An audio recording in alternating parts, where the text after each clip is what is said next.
One day, a huge number of monsters began to land on Earth, and within a year they quickly flooded it, starting a battle of 9,000 races. Since then, planet Earth has become a battleground for a wide variety of creatures. At the beginning of the battle, there were people with superpowers but poor training. In the beginning of the battle, there were people with superpowers but poor training. Humanity at that point only had firearms and nuclear weapons. With the help of these weapons, people were able to erect 10 defensive lines to somehow repel the onslaught of unexpected guests. But in 10 years of battles, 2 of these defensive lines fell and the people had to retreat. The deplorable situation of the people after each battle only worsened, and the number of casualties became higher and higher. Statistics showed that the number of those who defensively went to the other world after the start of this battle in the Eastern Alliance alone exceeded 1,000,000. As time went on, there were fewer weapons, but the number of people with superpowers increased. So all the states turned to their people requesting support on the battlefield. In order to reclaim their lands and ensure a peaceful existence for the planet, mankind had to constantly increase the size of the army. So that more fighters could join the battle in foreigners 10 years from the beginning of the battle, the largest conscription for service was announced. At one gathering, people were honoring the heroes of this battle. One of them was Chen Guohai, a wielder of electric ability who was defeated by the Rotten Colossus. There were still many such fallen heroes such as Su Lei, who was only 22 years old and possessed a level 3 fire ability. The man who spoke at the meeting pointed to the list behind him and said that all of them had gone to the other world in just 1 month. It was a veteran mayor, and he said all these people were their friends, comrades, and family members. He said all these men were heroes of the state of China where the 9th line of defense fell a few months ago. The people listening to him wiped away tears, and he told them that if the creatures continued in the same vein, they would reach their town and they would have nothing left. He also said that the Eastern Alliance wants to recruit 1,000,000 people with superpowers to fight back against all races. The mayor who held the meeting asked what the younger generation of Yecheng City would do. All the men present began to shout that they would stand up in defense of their families and their homeland. And throughout the hall among all those present, the call for everyone to join the army began to spread. People began to approach those who were signing up volunteers with the desire to sign up to send their enemies to the other side with their own hands. Young men crowded around and shouted that they needed to deal with the aliens and split them apart. Shaking their documents in the air, they took turns approaching the enlistment table, shouting that they too wanted to go to the front lines. The man sitting at the table stamped their documents and announced the lists of those called up, and then invited the next. Next, a young man came to the table, and the man took his documents and read that his name was Nan Ziying and he was 20 years old. He read that he was born in Yecheng City and his superpowers had not yet awakened. Then he asked if he wanted to join the army and go to the front lines. He was a student at the University of Technology, and the man clarified that he was a student and asked if he wanted to go to the front lines. Nan Ziying replied that he did not. Not expecting the young man's answer to be negative, the man looked at him in surprise. And Nan Ziying modestly lowered his head and said that he wanted to become a rear soldier. When people in the crowd heard this, they started asking each other why he didn't want to go to the front lines. They said that only children, women, and old people belonged in the rear and called Nan Ziying a coward. And the students who studied with him at the faculty were a disgrace. The man enlisting said he's a tough young man and needs them now, and asked if he'd forgotten what the critters do on a daily basis. Nan Ziying replied that he had never forgotten about it, but that was his choice. One of his acquaintances asked where that Nan Ziying was, who was willing to single-handedly save his classmates from the mutant beasts. Another said he didn't think he'd be willing to back down when every second counted. Then a voice came from among the crowd of men and urged them all to calm down. They fell silent and looked at the speaker in surprise. It was a veteran mayor who said that joining the military is not considered mandatory, and it all depends on personal desire and sense of responsibility. He told Nan Ziying that he could stay in the rear. Then he looked at his papers and added that he had good results and was sorry. The veteran mayor said that Nan Ziying could take the uniform and leave. Men in the crowd began to tell him to leave, and that because of men like him, humanity was on the verge of perdition. Someone said the front line was losing power and he wouldn't survive without them. Another man told him he didn't want to see him again, calling him a wimp. The next day, several helicopters could be seen in the sky above the city. They accompanied the columns of men leaving the battlefield. They chanted a verse from the ancient book of Shijing about the solidarity of soldiers. Soldiers went to the front lines leaving their families behind and shouting that victory would surely be theirs. All seeing them off, family and friends shouted after them that the defense of the fatherland is above all. A man was standing behind all the people, hiding around the corner, watching what was going on. Suddenly, his cell phone rang in his pocket. This person was Nan Ziying. He took out his phone from his pocket and stared at the screen where there was a selection of breaking news. People in the chat room were angrily discussing that it was wrong that he decided not to go to the front lines, because if the defenses weakened, Yecheng would be one of the first to suffer.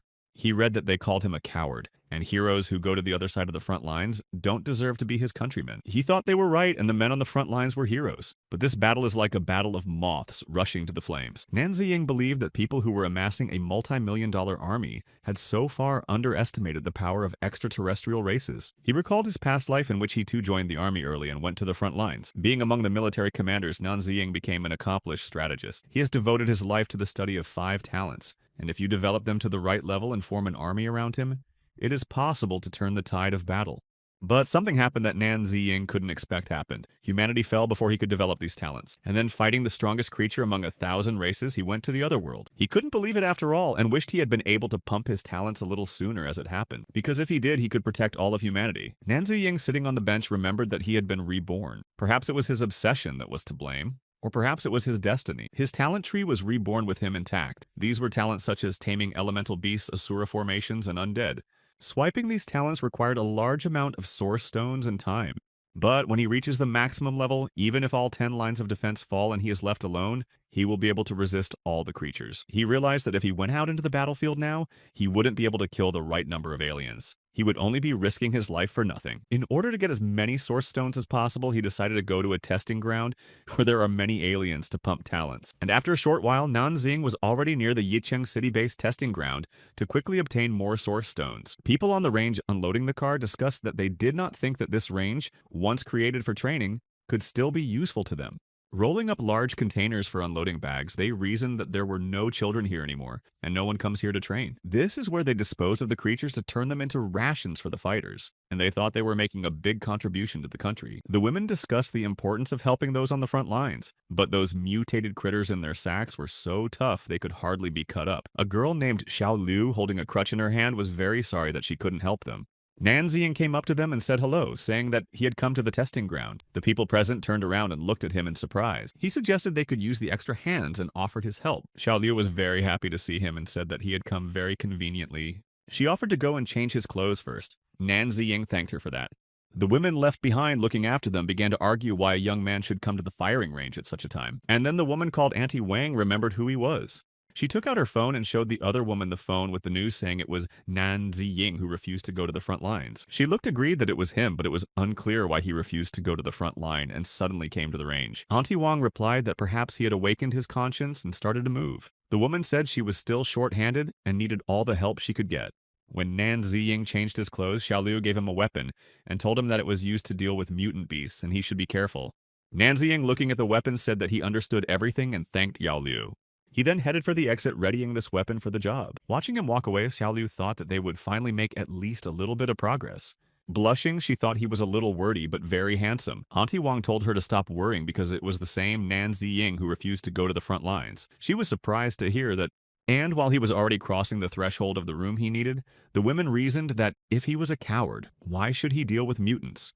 Auntie Wang was sure that this young man was about to roar and run away. Nan Ziying entered the room and the system alerted him to confirm the start of the Level A trial. He confirmed the start of the test. He stood in the center of this room and the system alerted him that the Level A test had begun and that he needed to get ready. The bars began to rise. He remembered the words that the long night was coming and mankind had no turning back. Was he ready to become the shadow that would remain in the night? Monsters began to burst out of the cells and he kept thinking that he was ready to become the shadow that would remain in the night for the future of the entire race. Already surrounded by monsters, he asked himself if he was ready to save everyone even if they hated him. Closing his eyes, Nan Ziying prepared himself and exhaled tensely. Then he opened his eyes with full determination and said he was ready. Nan Ziying stood surrounded by various kinds of monsters and decided that he should start by taming the beasts. He started fighting monsters, reasoning that most animals mutated and evolved after invading Earth due to spiritual energy. He recalled how in his past life on the front lines they had faced not only foreigners but beasts as well. For example, the tadpole he was fighting now had muscle memory. The weak point of this bird was the back of its head, which was where Nan Ziying struck his decisive blow. Nan Ziying activated his attribute mining mechanism, with which coping with a single-tailed bird could obtain a single source stone. The mechanism turned on and gave the information on the talent tree and reported the number of tamed beasts. So he added one mutant beast to the bank. He looked at the small scratch that the monster had left on him and thought that he could withstand such a wound. And deciding that if he could avoid serious injuries, he could deal with all the beasts in a short time, he rushed back into battle. The mutant monsters surrounding Nan Ziying started attacking him again.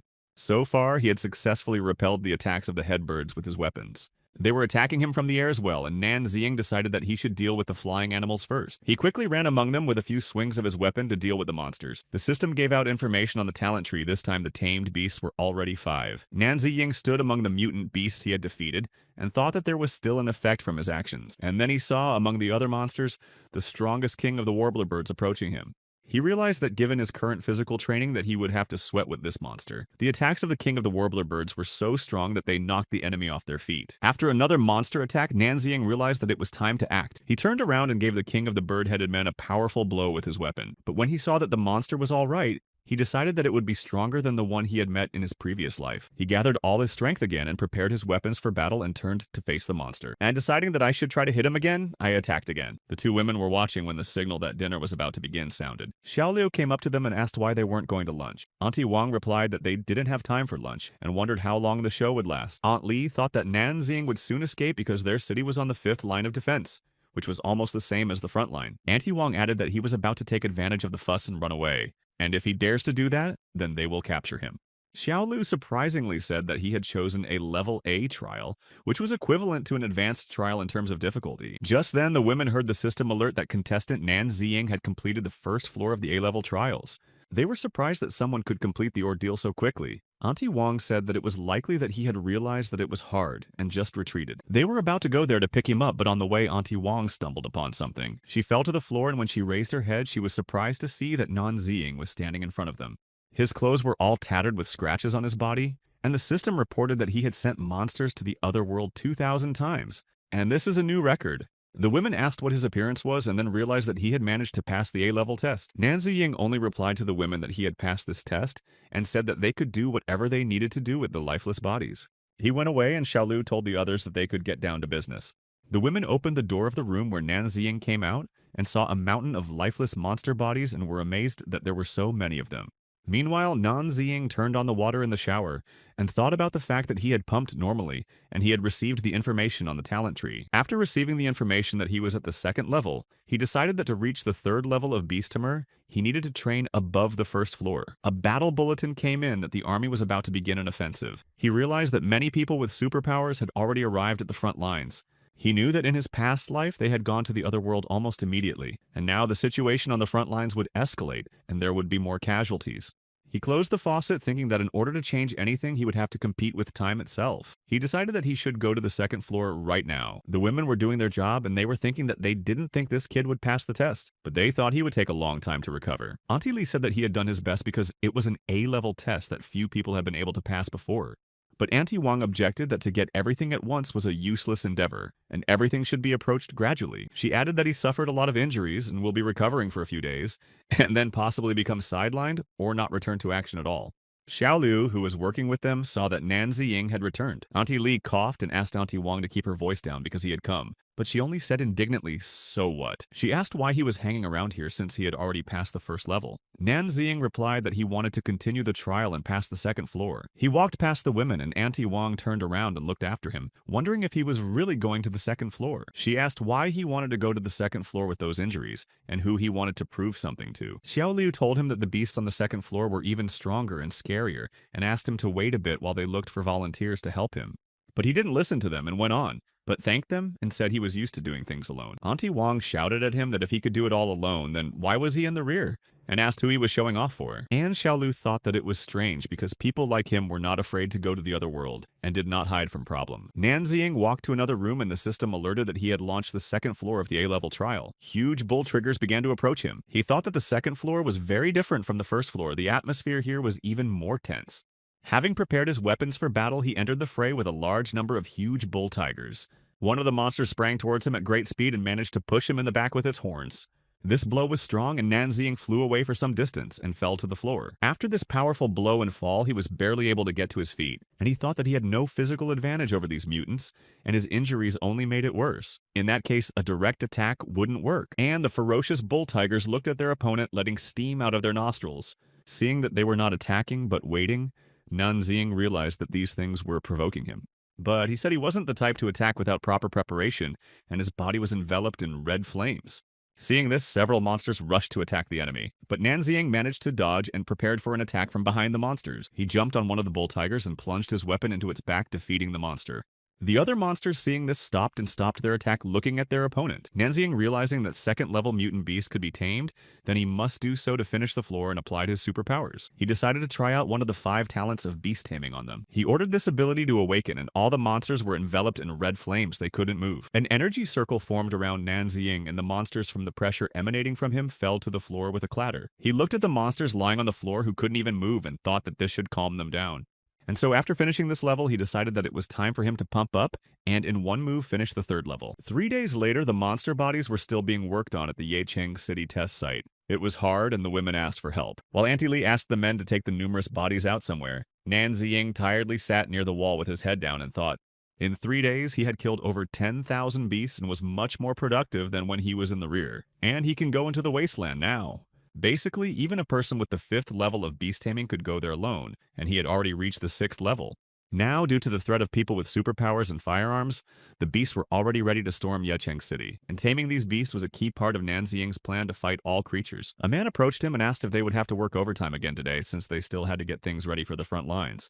Nanziying replied that they shouldn't stay since he was going to leave early today. Auntie Wang, who heard this conversation, told the man that he had had enough for a couple days and now he would become a slacker. The other man told her that although Nanziying had decided to stay in the rear, but with him, their work had advanced and he thought that this kid was very good. Auntie Wang replied that she wasn't talking to him and asked him to stay away from her and say this nonsense to others. He told her that she was talking nonsense and that she was watching Nanziying all day long, but she was not doing anything. This conversation was heard by Nanziying, who was leaving them. He was stopped by Xiaolu and blushed and said that his progress in passing the tests was surprising. He shouldn't listen to anyone and should rest. He thanked her but said he had some other things to do. Xiaolu was even more embarrassed and said that she wouldn't bother him anymore then. In the meantime, several cars had entered the city and one of the soldiers leaned out and told them not to block their way. He said their cars were carrying wounded people who needed emergency surgery. Nanziying had already gone outside and seeing the cars, he thought that there were very many wounded from their city's defensive position. And people on the street noticed that rockets appeared in the sky above them. Everyone watching raised their heads and actually saw rockets flying over their city. One of the women on the street said it looks like they have an advantage looking at the missiles, but Nanziying realized that this is no advantage at all and the missiles are reporting that the front line is failing and they are requesting reinforcement of the front line is about to fall. He pulled the mask over his face, readied his weapons, and set off, deciding that there was no time to waste. At that time, several army vehicles stopped near the town. One of the drivers was asked why he had stopped because it was dangerous. He got out of the car and said it was broken and he needed to check it out, and he regretted that the junk broke down at that exact time. The girl left in the cabin suggested to leave the car and come back for it in the afternoon, as there are many mutant wolves in this place. The man agreed with her. He went to the car to get his things, but suddenly saw a figure of a man running nearby. Nanziying ran past these cars, and the 2 girls sitting in one of them looked at him in surprise. One of the girls was wondering who would think of running around outside the city at night. Leaning out the window, she shouted to the fleeing Nanziying that there were huge mutant wolves and it was very dangerous. The other girl said that the number of wounded had increased and they were waiting for them. She said that this man should not be left here alone in danger. She objected that they were near a den of mutant wolves and if they were attacked, the medical herb squad would no longer exist. Especially in 10 years of fighting, they had seen many such lunatics. The girl agreed with her and started the car to drive on. But no sooner had they moved than they heard a voice asking for help. One of the girls looked out the window and realized it was their partner who had come out to get their stuff. The mirror showed that he could no longer be helped as a huge mutant wolf was approaching. The second girl grabbed her gun and yelled for her to start the car because there are wolves here. Meanwhile, a wolf had already approached their car and was trying to break the windshield to get inside. Pointing her weapon at the huge monster, one of the girls shouted to the other to accelerate faster. Then taking aim at the wolf and shouting fire, she shot it. Hearing the gunshots that rang out nearby, Nanziying turned around and realized that something had happened to the herb gathering squad. Looking around, he saw many glowing eyes watching him and realized that the mutant wolves had ambushed him here. He decided it would be good for him as it would save him some energy. The wolves surrounded him, and as the concentration of spiritual energy increased, these beasts became more and more intelligent. Meanwhile, the girls continued to shoot back at the huge wolf through their car window. The shooting girl asked her partner, Xiaonan, to be more careful. She said it was fine. Then her partner asked her to press the gas pedal when they had put all the wolves away. Xiaonan replied that she understood her and got ready to grip the steering wheel. Meanwhile, Nanziying was fighting the mutant wolves that were attacking him. Then he saw a huge wolf walking behind the others and realized that their leader was here too. He decided that to save the medical team, all he had to do was deal with a pack of wolves. And the pack leader was already approaching him with ruffled fur and huge fangs preparing to attack. Nanziying thought that if the wolf boss showed up in the arena, then the battle had already begun. He paused for a second and began to apply the talent of taming beasts. A powerful energy wave formed around him and hit the wolves surrounding him, causing them to freeze in place. After that, a wave of energy began to lift the monsters into the air while Nan Ziying stood and watched. The only one of the wolves who could stay on the ground was their leader, who continued to crouch ready to attack. Numerous wolves that had been lifted into the air by the energy wave began to fall to the ground, and Nan Ziying was already being approached by the pack leader, and several wolves were walking beside him. Nan Ziying, shrouded in the blue glow of the taming talent, thought that, as the saying goes, if you shoot a rider, you should shoot his horse first. All the wolves that had landed in time lifted their muzzles and looked up. Nan Ziying activated his strength and rose above them in a huge energy wave. Then he jumped off of it, and the wave covered all the wolves that were underneath it. Looking down at the wolf leader from above, Nan Ziying thought that if he could tame him first, it would be much easier from here on. And he used his powers to shout for the Steel Wolf King to obey him. He approached the pack leader and hit him with a powerful wave of energy. The pack leader was tamed, and the rest of the mutant wolves began to retreat. The girl who was still shooting away from the wolves at this time told Xiaonan to chase and hurry up. She pressed the gas, but the car wouldn't move. Xiaonan didn't understand why her car would stall. Realizing they couldn't leave here, the girl who shot the wolves thought they were finished. The headlights made the wolves surrounding the car even more furious. The mutant wolves began to attack the car with determination, and glass rained down on the girls from all sides. Through the broken windshield, a wolf came into the car with its mouth open, revealing huge fangs. The three wolves on all sides were already trying to get inside their car. And then the girls opened their eyes and realized that something had changed. The wolves' gaze changed dramatically, and they became friendly. Then all the wolves surrounding the car turned around and walked away. The two girls looked after them sitting behind the broken windows and didn't understand what had happened. And the mutant wolves ran shrouded in blue flames back to their pack. Nan Ziying stood on a large rock while the mutant wolves he had tamed gathered around him. The girls climbed onto their car and saw in the distance how a pack of wolves gathered near this man. Xiaonan realized that he was able to tame them. The second girl was surprised that he could tame 1,000 wolves by himself, and said that his taming skill must be well trained. The system alerted Nan Ziying that 1,000 steel mutant wolves had been tamed, and he had advanced to the 7th level of beast taming. He thought the source stones were worth their weight in gold, and there was no point in wasting them on taming beasts. He said he never thought he'd have such pets. He sat and stroked the pack leader and told them they were good, but he would let them go now and call them when the time was right. And to his tame wolves, he told them not to attack humans. Standing on a large rock, he thought that there were 3 uninhabited areas near Yecheng, and more to come. All the beasts in these areas should be tamed and subdued. And in order for him to be fully prepared for battle, he would need to form an army of mutant beasts. He had no other choice. And then Nan Ziying remembered that there was a medical team left nearby and decided that it was necessary to help them get to the city. His phone beeped in his pocket and an urgent message came from the warehouse. It alerted him to an urgent meeting and asked him not to miss it. At the Yecheng test site, an urgent meeting began at which all the workers were present and the officers who addressed them arrived. They talked about how disappointing their range was, and they thought that if the workers fulfilled the plan, they could help the front line. The man who spoke to the workers said he didn't think mutants just above the normal level would be beyond them.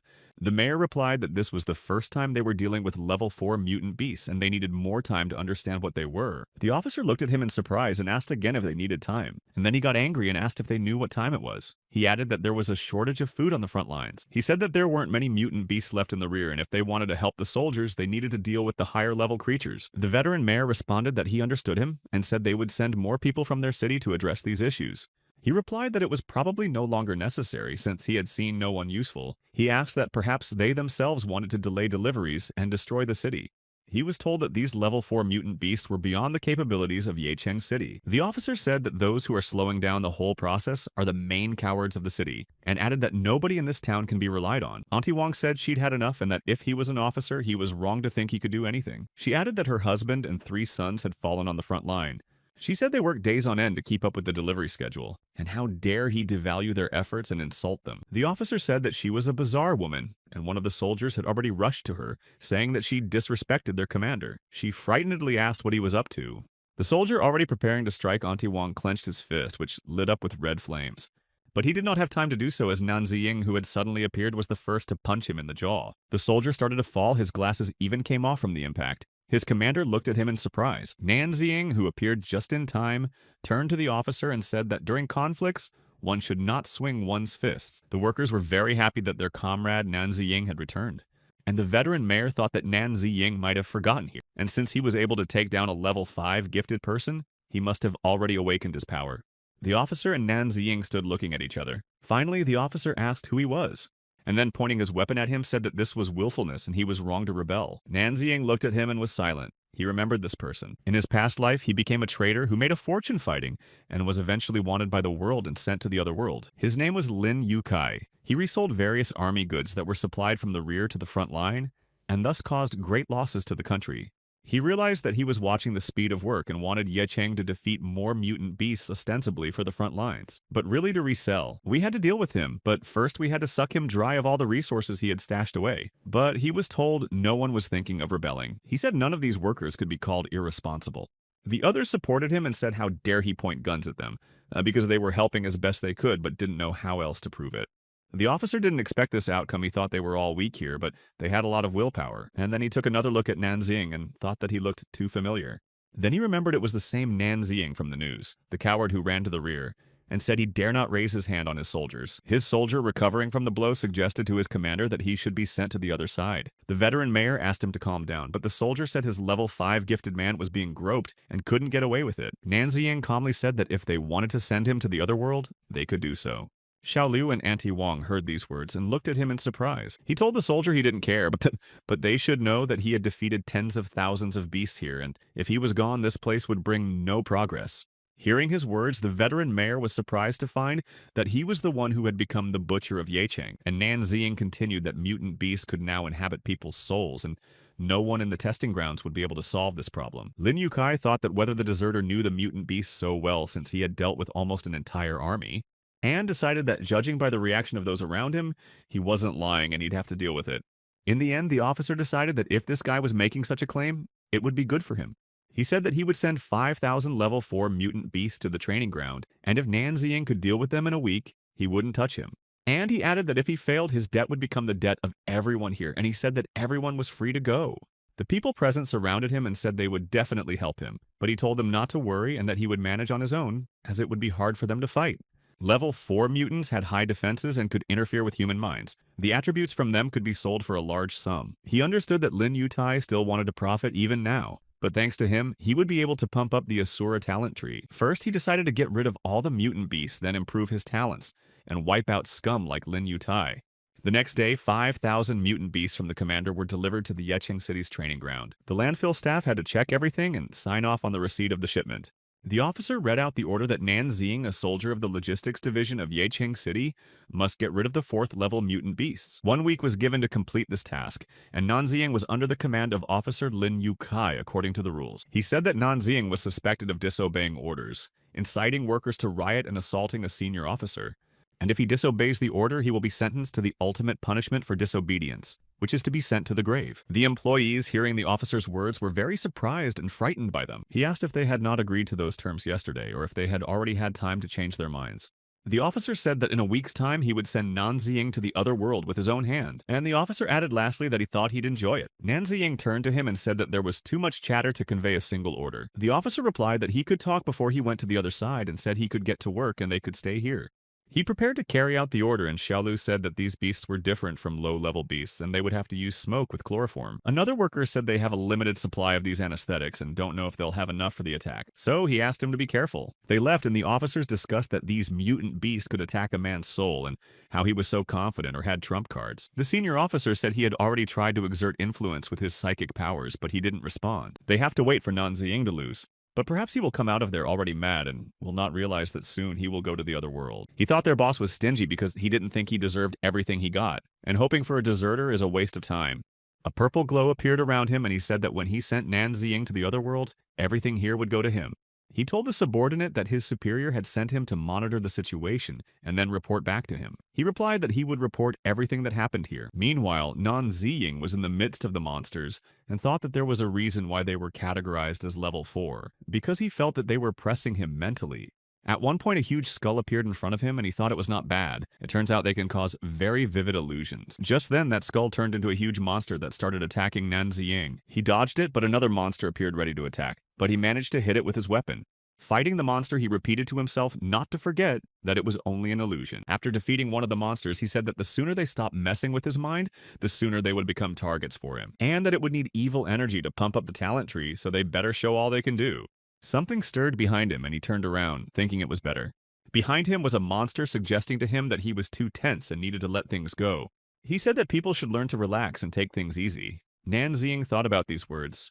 The monster said to think about what it all cost and remember all those who went to the other world. And Nan Ziying began to remember his father. He kept insinuating that he couldn't take revenge on all these races. He could not protect all humans, and humanity had no chance of salvation. At this, Nan Ziying focused and said that it was time for him to shut up already.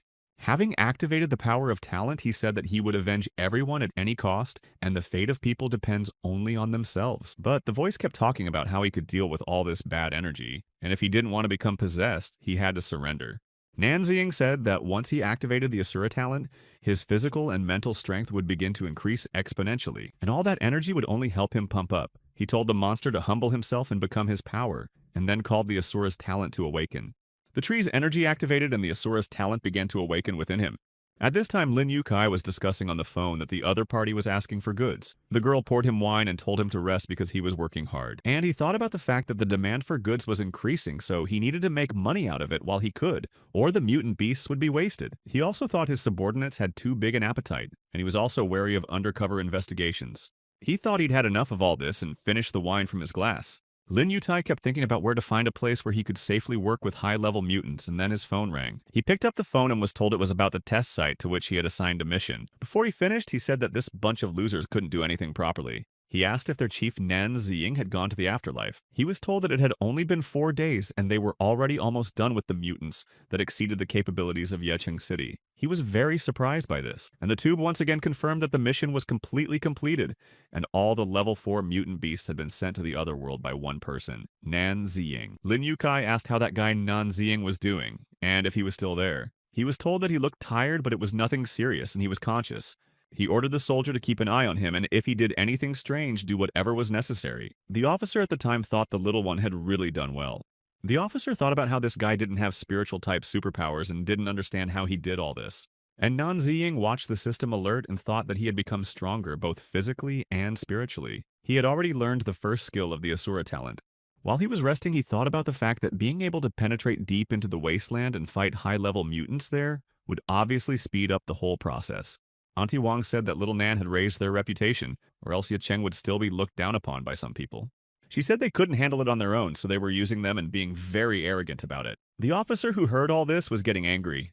Nan Ziying thought that he had almost forgotten about these people. Someone would be very unhappy that he had accomplished this mission. The officer turned away and thought that these people who robbed him of his money still dared to scold him. He decided to check Nan Ziying again, because there was something wrong with him. But he was stopped by a soldier who said that as long as he was doing boss missions, he was untouchable and needed to follow the rules. He added that even if he was really suspicious, they still couldn't do anything until the boss wanted them to. But the officer said no bullshit and he'd figure it out for himself. And then he'd personally report it to the boss. And the officer began to use his superpowers against Nan Ziying, who was still recovering. But he realized it was his doing because he had spiritual powers, and he thought his attempt to attack his mind was a big mistake. And deciding that this was the perfect opportunity to try out his skills without getting up from his seat, he began to activate his abilities. The officer found himself in an empty and dark space, thought that he had to penetrate Nan Ziying's mind, and didn't understand what was happening to him. He thought that after penetrating his mind he should have seen the young man's true thoughts, but for some reason he saw nothing but darkness. And then tongues of bright red flame began to appear around the officer and it startled him. Among them, he saw a spiritual entity merged with the energy of a demon. He realized that Nan Ziying also had spiritual powers, but he didn't understand what level he was at. He said that he had already tested him. He asked how he could achieve such powers so quickly and who he even was. Nan Ziying replied that it didn't matter who he was and asked the officer if he was the one trying to get into his mind. He used demonic energy against him and the officer screamed that it was very strong and it was an incredible level and started begging for mercy. But he replied that it was time to teach him a lesson, and applied more of that energy in front of everyone present. The result of this exposure was that the officer went crazy. He began to say that he was in charge and everything belonged to him, including all the money. The soldier looked at him with astonishment, and the officer ran around repeating that Lin Yukai was a jerk, and he was the real boss here. The women wondered what could have happened to him and reasoned that it was hard to be a boss. Auntie Wang hoped it wasn't because of her words, and the officer kept running around saying that anyone who touched his money would go to the afterlife. The soldier realized that he had been exposed to the remaining spiritual energy gone mad, and figured if he kept it up, it would hurt their boss's reputation. And he swung around and hit the officer with all his might so that he went down. The range workers looked on in amazement and horror at what had happened to the officer, and the soldier apologized to them for the inconvenience, explaining that he could have caused them harm, and so he had to eliminate him. He walked over to Nan Ziying and looked at him thinking that he had lost consciousness, and it looked like his spiritual state had indeed been disturbed. And then he figured that maybe this guy wasn't useful to the boss anymore and should be reported. He turned around and headed out, saying that someone should take care of Nan Ziying. He told the others to work more vigorously. Nan Ziying smiled, and the system notified that his Asura level had reached the 6th level. After being unconscious for a while, he finally opened his eyes. The range workers gathered around him, happy that he was finally awake. He sat down in bed and asked how long he had been sleeping. Xiao Lu replied that he had slept for more than 2 days. Auntie Wang told everyone that now that he's awake, everyone should get to work, because if they don't hurry up, they won't make it in time. Nan Ziying asked her if Lin Yutai had sent more mutant beasts to them. She replied that half of their people had been sent to other training grounds. He realized that apparently the 9th line of defense had already been completely defeated, and humanity had retreated to the 8th line. Auntie Wang said that the battles were very brutal, and their army is clearly not worthy opponents for high-level mutants. She said that a nearly level 7 Thunder Strongman had lost an arm in battle but was still alive, and regretfully added that the Fire Giant with level 6 had fallen for his homeland, becoming another heroic sacrifice. Nan Ziying thought about the fact that he knew that these heroes would fall but didn't think it would be so soon. It happened much faster than in his previous life. And about the clash of officers, Auntie Wang said that it was decided that one of them had been influenced by monsters, and it was not the fault of the range. She continued saying that it wasn't that important compared to what she was going to tell him. Nan Ziying asked Auntie Wang in surprise what else could have happened. She called out to Xiao Lu, and together with her, several other workers came in ready to tell him the news. Xiao Lu said that all the workers unanimously elected him as the head of the firing range in the Yeqing branch of the court tower. She showed the document of his appointment, which greatly surprised Nan Ziying. Auntie Wang said that here he was getting universal recognition, and that she had scolded him a lot, but now he would have to put up with her.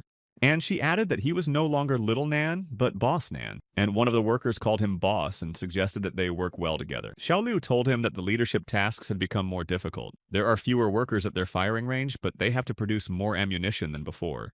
Workers without sleep and food and water wouldn't last long, and she was worried about how many might be left in a month. So she anxiously asked her new boss what they should do. Nan Ziying realized that the only one who could put in more effort was him. All of his talents together would be quite capable of doubling his efficiency. And after they exhausted all the resources with his new position, dealing with Lin Yutyan would be much easier. Xiao Lu, thinking that he couldn't help, turned around and walked towards the exit, and said that it was an impossible task for them. He replied that he had already found a solution. She turned around and looked questioningly at Nan Ziying along with the other 2 workers. He started to get out of bed, but Xiao Lu said that even though they needed to work harder, his body hadn't fully recovered yet. He won't be able to do it like before. But he stood up anyway and asked them not to worry about his health, and said he had the power to solve their problem. The workers said they had faith in the new boss. They enthusiastically shouted that they should start working. But at that moment, behind them in the corridor, Nan Ziying saw a figure flashing past. He thought that such speed couldn't be that of an ordinary worker. Nan Ziying immediately jumped out into the corridor thinking who it could be, but he didn't see anyone there. And thinking where this man might go, he went outside looking around. And then someone behind him pointed a gun at him and said that since he went after him, he was a brave man. It turned out to be a girl, and she told him to stand still and she would ask him questions that he should answer. She asked what was the quantity of the next batch of goods for the order he had taken from Lin Yukai, and would they deliver it themselves or did he have to do it? He replied that she should ask Lin Yukai himself and his gang about it. The girl asked him if he wasn't part of his gang and told him to tell the truth. Realizing that she was distracted, Nan Ziying decided that it was time to use his abilities. He began to use the Asura talent, and the girl standing behind him clearly wasn't expecting it. Trying to stop him, she shot Nan Ziying with her weapon. The bullet hit him in the arm but did no damage, and he asked the girl who told her he was his accomplice and who she thought he was. But she only asked if that wasn't the case, then why was he helping Lin Yukai? He replied that he wasn't helping him at all, but was just doing the task he had been assigned in Yeqing. He added that even if he was a traitor, he was still an officer and their superior and had no choice. The girl said he knew a lot about his dirty deeds. She said that in that case, they could team up and deal with Lin Yutai together. She introduced herself as Zhang Yuan from the intelligence squad. Nan Ziying pondered her words for a while and then said that he was refusing. She thought that with those words, he had decided to be at one with him and asked him about it. But he answered her that it wasn't true and he would deal with Lin Yukai, but not now and not with her. And he added that she didn't even think about the consequences. The girl asked what he meant by that. He explained that if she wanted to get rid of Lin Yukai, she had 2 options. It's either an assassination attempt or denouncing him. But how can she be sure that if she sends him to the other side, she won't be ratted out? Or if the assassination attempt failed, what would happen to her next? What he said made Zhang Yuan think for a moment. He also said that if they tried to expose him now, the investigation would obviously be delayed because of the battles. And if rumors spread, it's obviously seen as internal disunity, thus starting a chain reaction that will lead to chaos in the rear. She clearly hadn't thought about it before and even a little embarrassed asked what they should do now. He told her he'd take care of it himself, and his answer surprised the girl. She told him to slow down because she knew he was just a deserter, and asked what he could do if even she couldn't handle it. He began to activate his abilities and asked if she would risk a fight with him, and what her chances of defeating him were now. Seeing his abilities, she thought he was right and his reaction was too aggressive. And then Zhang Yuan guessed that he had superpowers that he was constantly enhancing. Stopping the demonstration of his powers, he said they've said all they can and should say to each other, and he's sure she understands the situation. And Nan Ziying added that he would deal with Lin Yutian on his own. She said that if he asked for it, she'd give it to him, but he should know that he has no right to make a mistake. That was their deal, and he promised to keep his word. But he said that when he was done with him, he'd need help getting new mutant beasts. Zhang Yuan asked why he needed more, since, with his current strength, he definitely couldn't be called a weakling, even on the actual battlefield. She said he's always pumping up his powers, but he's hiding, and asked if he was going to hurt people and whose side he was really on. He replied that she needn't worry and he was on the side of the humans, and if they were going to exercise all the mutant beasts, he wasn't strong enough yet. He turned around and said goodbye, and that was the end of it. Looking at him, Zhang Yuan thought that he was suspicious, but his eyes showed that he was not lying, so she decided to trust him. A couple of days after this conversation, the employees of the training ground were discussing that Mr. Nan had once again performed the mission brilliantly. They hoped he would continue to do so. Xiao Liu discussed with Auntie Wong that last time the mutants were level 4, and now they were level 5, and it was getting more and more difficult each time. Xiao Liu told Nan Ziying that when he defeated the 4th level monsters, he was covered in wounds. He replied that it was fine and he could handle it. Present at the training ground at this time, Lin Yutai was glad that Chief Nan was really cool. He thought this guy was smart enough not to charge for it, and the thugs in the recon squad have been quiet lately. Plus, he was happy that the fighting was going badly and the orders for supplies had multiplied, which meant he'd be even richer. Placing a hand on Nan Ziying's shoulder, he told him to keep working, and if he needed anything, he could just ask. And Nan Ziying commanded all the workers to go to their places and get to work. Work continued at the firing range. The batches of mutant beasts were distributed to the floors. Level 5 mutant beasts were sent to the 2nd floor. Lin Yukai said that the working atmosphere at the training ground gave him confidence, and saying that he would not interfere because Nan Ziying was busy, he said goodbye. He headed towards the exit, and Nan Ziying thought that all the riches he was hiding were just food for his strength, and having already entered the room where the next batch of mutants was waiting for him, he activated the weapon of evil. His entire body began to glow with a bright red light. Meanwhile, he was already surrounded by huge mutant beasts. Nan Ziying rushed forward with his weapon at the ready to attack the huge monsters with burning eyes. As he defeated the mutant beasts, the system notified him of the increase in the Asura's current level and the number of monsters defeated. Meanwhile, the 8th line of defense fell after 4 hours of fierce battle. 50,000 people with superpowers went to the other side, and Nan Ziying had already mastered the Fury weapon and Asura Berserk, which he had successfully used against top-level mutant beasts. Later, the 8th line of defense of the Northern Glacier cracked as well. 10 extraterrestrial races broke through, and 60 warships fell in battle. Meanwhile, Nan Ziying had learned how to use the Dragon Weapon and Asura Dragon Slayer. On March 24th, the 8th defense line of the Southern Glacier was attacked by a race of mutant steel wolves. By then, Nan Ziying had already mastered the Asura Demon Slayer and Devil Weapon. Increasingly filled with the power of the talent tree, Nan Ziying strived to defeat every mutant beast. The mutant wolves were already closing in on him when he activated the Ferocious Demon and Recovery Asura, and then he resorted to the maximum level Asura and activated the Hell on Earth mode. It stood engulfed in bright red flames, and even the mutant wolves still didn't dare to get close. They stood at a distance from him, viciously grinning, waiting for the right moment to attack. Nan Ziying told the mutant beasts that it was time to try his power on them. He used his superpowers, and the mutant wolves scattered, defeated in different directions. When he saw them defeated, he thought that's how powerful it is at max level. And compared to the previous ones, the difference is unreal. The battle was over, and Nan Ziying activated his normal Asura mode. Standing in the middle of the wasteland, he thought that all the source stones he had earned over the days were now useless. The workers at the training ground were listening to the news that the Eastern Union was once again announcing mobilization. The draft age had been lowered to 16. Nan Ziying thought that they were moving too fast towards defeat, and his alone was not enough. He had to think of something urgently.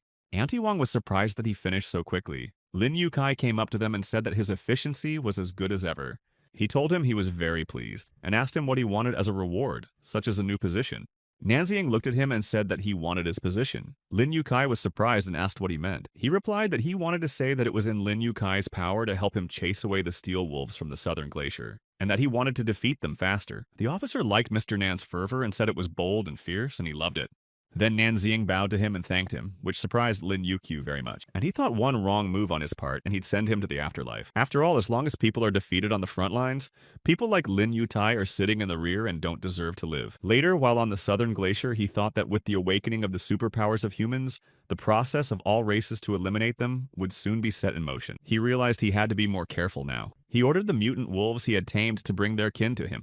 It was the night of the full moon, and the mutant wolves howled loudly to summon their kin. Their howls were heard, and many red wolf eyes appeared in the neighborhood. The system informed him that he needed to tame 270,000 beasts for the next level. He thought that these requirements had increased significantly. Meanwhile, several army vehicles were approaching the place where he was. The driver informed Lin Yukei that there were about 2,000 mutant wolves detected ahead within the range of the spatial teleportation. He said that was fine and to teleport them to the nano camera right away, in time to get home and do a few more things. But the one on the street, Lin Yutai heard some noise and didn't understand what it could be. The driver looked out the window to see what was going on and looked around. He saw a huge pack of mutant wolves approaching them and reported it to the boss. Lin Yukai looked out the window and shouted that no one had warned him about this, and said to activate the teleporter that would take him to a safe place. The driver replied that teleporting was impossible in this case, and the only way out was to go straight ahead. Then maybe they could scatter the monsters. Lin Yutai told him to go faster then, and the cars moved on their way. Watching them from afar, Nanxing thought that everything was going according to his plan. The full moon was to his advantage, and he was going to send them both to the other world. He used the taming talent by activating it to its maximum, and the pack of mutant wolves he had tamed chased after the army vehicles, one of which contained Lin Yutai. Meanwhile, the system notified Nanxing that he was at the 7th level of Beast Tamer, and the number of tamed wolves had become 101,000. Then the wolves chasing the cars stopped, and the soldiers thought this might mean there was a tamer ahead. Lin Yutai looked out the window and seeing that the wolves were chasing them more, shouted that this was great. His driver said he'd never heard of such a strong tamer in Yecheng, and he thought maybe he was a loner and could be of use to him. Suddenly, Nanxing appeared in front of their vehicles and told the steel wolves to do his bidding. Enraged mutant wolves with red eyes grinning were ready to rush in to attack. Nanxing ordered that this convoy be dealt with and dealt with each of them. The driver told his boss that it looked like the tamer was having trouble dealing with the wolves as they started coming right at them. Looking at the approaching mutant wolves, Lin Yutai gave the order to open fire on them. The soldiers climbed out the hatches of the vehicles and opened fire on the pack of wolves that surrounded them. But the mutant wolves remained unharmed and jumped on the cars, breaking the windows, and attacked the soldiers. Lin Yutai climbed over to the driver's seat, but he shouted to him that it was dangerous there. But without listening, he ordered them to quickly send them to safety using a teleporter. One of the huge wolves, meanwhile, had overturned the car they were in. Lin Yutai and his driver climbed out of the overturned car and found themselves one-on-one with a pack of mutant wolves. Huge mutants with their mouths open already approached them, ready to attack. Then Lin Yutian's driver, who possessed the power of a level 5 superhuman, told the wolves that they would see her now, and he activated his ability to teleport into the nano camera. Lin Yutai hurried him up when he saw that the mutant wolves had gotten quite close to them. His driver said it wouldn't work and the nano camera doesn't work at this distance, and tried to activate the teleportation fortress of the ancient city. They teleported away, and then a man appeared behind them, saying that he had been waiting for them and thought they would make it faster. Lin Yutai and his driver turned around in surprise and looked at him. This person turned out to be Nanxing, which further surprised the two of them. Not believing his eyes, Lin Yutai asked him if he was the tamer and was going to send him to the other world. Nanxing replied to him completely seriously that this was exactly the case. Lin Yutai started shouting that if he even touched him with a finger, his entire family would go to the other world in agony. He replied that it was possible, but he wouldn't give him such a chance. He pushed the driver away and rushed towards Lin Yukai. Nanxing grabbed him by the throat, but he asked for help from his driver, whom he called Fang Meng. He began to activate the teleport power, saying it would teleport him back and save him. But Nanxing had already started to activate the Dragon Slayer Asura, which transformed into a devastating energy when attacked. Pulling Fang Meng away from him with that energy, he still clutched Lin Yukai's throat. He then grabbed Fang Meng's hand, and he was unable to teleport without realizing what Nanxing's level was. Nanxing squeezed his hand with great force and flung him away from himself, and he fell to the ground. He was about to send him to the next world, but the driver lying on the ground begged for mercy, saying that it was worth it to dispense with the insults Nanxing threw Lin Yuki away with his energy. The latter shouted at him that he was a traitor and a deserter, but he didn't have time to say anything because he landed where huge mutant wolves were waiting for him, ready to kill him. Watching them send Lin Yukai to the other world, he said goodbye to him. That same night, while sitting in the bathroom, Su Leng observed a powerful energy emanating from the surroundings of Yecheng City. She was a level 5 Asura superhuman, and she thought that maybe she hadn't realized that there was a very powerful superhuman in town. And she decided it was imperative to report it to the Bureau of Superhuman Research. And Nanxing approached the army vehicle surrounded by a pack of mutant wolves and said that it was over and they could go out. His tame wolves ran up to him and started licking him. He laughed and asked them to stop. Then he ordered them all to sit down and be quiet. The wolves obeyed him. He looked at the pack of mutant wolves sitting in front of him and thought about what he would do with them now. Stroking one of them, he said they were smart and did a great job with the order today. And saying that as a reward he would pet them, he began to call the wolves to him and pet them one by one. Then he climbed onto the roof of the car and told his pets that there was a new assignment for them. They needed to find and bring him source stones from the north of the Gobi Desert. The mutant wolves listened to his command and the entire pack raised their heads and howled at the full moon. The next day, when he was already at the Yecheng training ground, he sat on the steps and decided to eat something. Zhang Yuan came up to him. She said that Lin Yutai and his team had encountered a pack of mutant beasts near the northern wasteland, and no one managed to survive, and asked if he had anything to do with it. Nanziying replied that he only asked him to deliver a couple of mutant beasts to him. She was surprised to hear that he could control them too. Nanziying put his finger to his lips and asked him to keep this talent of his a secret. Then she said she would hand over all the evidence of Lin Yukai's fraud in the morning, and it's likely that his property will be confiscated soon. And since that was the case, Zhang Yuan offered to buy him a drink as a thank you. He replied that he wasn't really in the mood to drink while the country was in crisis. But he said if she wanted to thank him, she could do it another way. She got embarrassed and blushed, asking Nanziying what kind of method it was. He wanted to make it Yecheng's largest slaughterhouse. She said that given the lack of resources on the front lines, it would please the top brass, and agreed. And the very next day, Nanziying entered the fourth room of the slaughterhouse. He thought that making this place a slaughterhouse for a bunch of mutant beasts and getting source stones for it was his best idea. Meanwhile, the mutant wolves he had tamed were carrying out their assigned task while fighting other monsters. Nanziying thought that at this rate, he would soon have an army of millions of steel wolves. And 2 days later, in the north of the Gobi Desert, he was summoning all the steel wolves he had tamed to protect the desert and save this world. The system gave him a layout of the area where there were 500,000 individuals of level 5 steel giant wolves in the desert north. And in the Begu Valley, a whole herd of fire yaks was already preparing to attack him. He activated his talent to tame all the 6th level fire yaks. The huge yaks were enveloped by a red light and tamed. Nanziying told them that they would guard Baigu Valley and bring him the source stones. And he added that they must not harm people or terrorize cities, and to wait for his orders.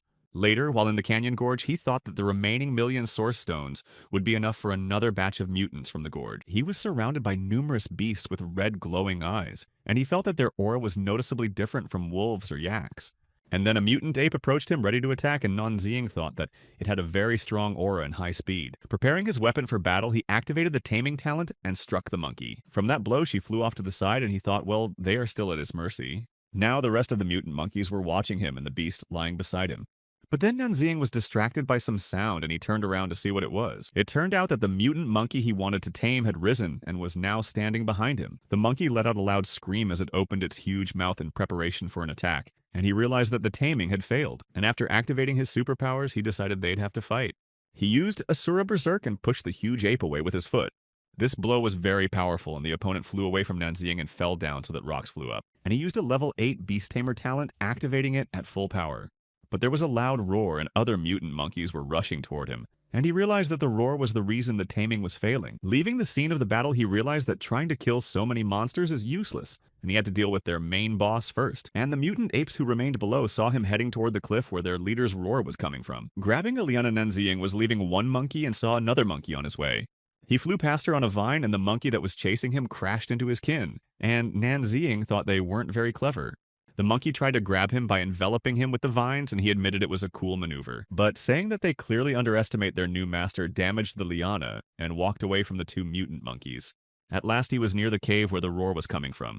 He said it was time to show who's daddy here, but he saw two huge glowing eyes in the depths of the cave. When he saw the beast coming out, he thought its size was enormous. And if it wasn't for his level, he would have been turned into a pancake long ago. When he saw the Monkey King, he thought that he was at least level 9, maybe even higher.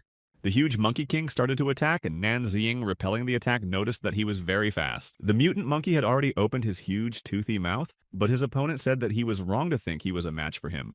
And using his superpowers, Nanziying struck the huge monster. But the one who remained unharmed reached out to his opponent with a clawed paw and grabbed him. Swinging around, he forcefully threw Nanziying down into the canyon gorge. And then the mutant Ape King himself jumped down with a thunderous landing.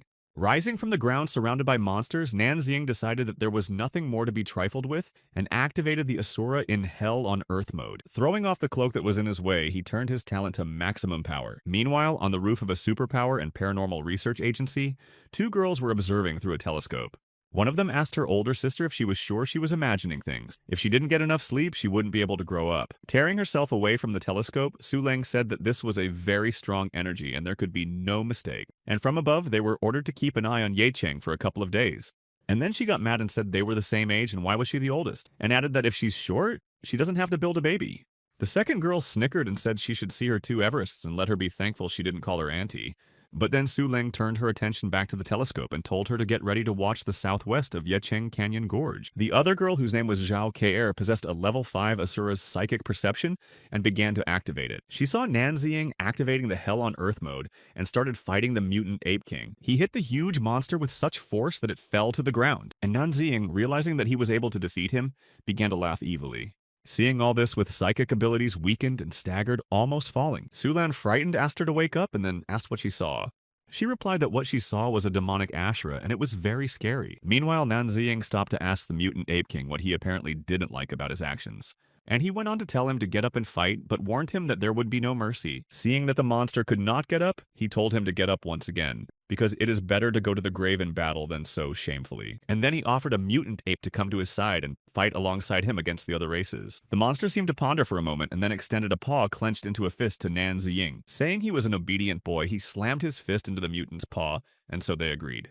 After this battle was over, Nanziying put the Asura into normal mode. He stood in front of a huge number of giant monkeys and told them to listen to him. Nanziying said that from now on they would only obey the Monkey King and would be in the canyon gorge to mine the source stone. He warned them that the people in cities could not be touched and to wait for his orders. The next day, she told Care that she'd felt another energy flow last night, but maybe she imagined it.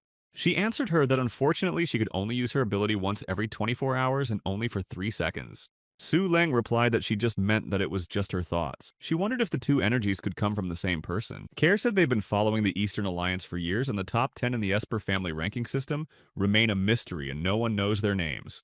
But she said it was a powerful Asura, and it was definitely one of the 10. Su Ling said she was right and suggested she look at the list again.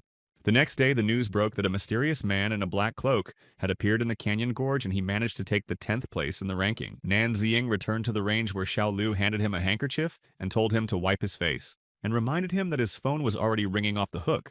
He followed the news that the 8th line of defense, which included the US and Russia, had been completely defeated. The news anchor talked about to protect the country, the Eastern Alliance launched a policy of full roll call of veterans for the 5th line of defense. Nanjing thought about the fact that it wasn't just them who were growing in casualties, and the conscription of veterans also happened faster. There was a message on his phone from his father. He asked if he had time to come over to their house for dinner, because his mother and sister missed him very much. A reporter was at their house, and his father said that everyone would be home tonight, and he needed to make dinner, and apologized for keeping her waiting. He added that if it was okay with her, she could join them. But the reporter replied that she only needed to do a short interview about the draft. Finishing preparing dinner, Nanziying's father said that she could ask. Calling him Mr. Nan Xiangshan, reporter Fan Shan said she heard that, upon hearing about the veterans draft, he immediately put his signature, and she asked him what he was thinking at that moment. He told her he was thinking that it was his duty. Then Fang Shan asked how he felt about his son Nanziying publicly refusing to go to the front lines. He didn't have time to reply as his family members appeared on the doorstep. His wife said that she had met Xiaonan and Xiaoshan by chance at the gate. Then she saw the reporters and asked her husband if they were interviewing him. He said that since they were all here, they should sit at the table first, and he would join them after he answered a few questions. His wife agreed, and he told the reporter that, as she might have noticed, it's his family that gets together every few months. He introduced his family. His wife's name was Qing Shuimei, and she was a volunteer at the factory. His daughter, whose name was Nan Jishin, worked as a medical expert, and like he said, his son didn't go to the front lines because he worked hard at the range to make sure there were always the right resources there. And he's a great kid. And he added that he would always support him no matter what he did as long as it was not against the norms of morality. The reporter listened to Nan Xiangshan's words with surprise. Nan Ziying sat at the table and bowed his head, thinking about his dad being stupid. And then Fang Shan turned to him and said that the 8th line of defense had fallen and many of his friends with it, and asked if he had any comments. His father got angry and yelled at her to stop pushing him, and said that when they called him in, they wanted him on the 6th line of defense. But he volunteered for line 7 and asked the reporter if that shouldn't be enough. And even if his son isn't on the front lines, dealing with beast on the range is just as hard a job, and resourcing is at an all-time high because of it. Nan Jishan said that if that wasn't enough, there was also her. She volunteered as a medical volunteer for the 7th line of defense, and his mother added that if that wasn't enough, she'd take his place. Silence hung in the room, and everyone looked at each other in silence for a while. Finally, Fang Shan came to her senses and apologized for all of this.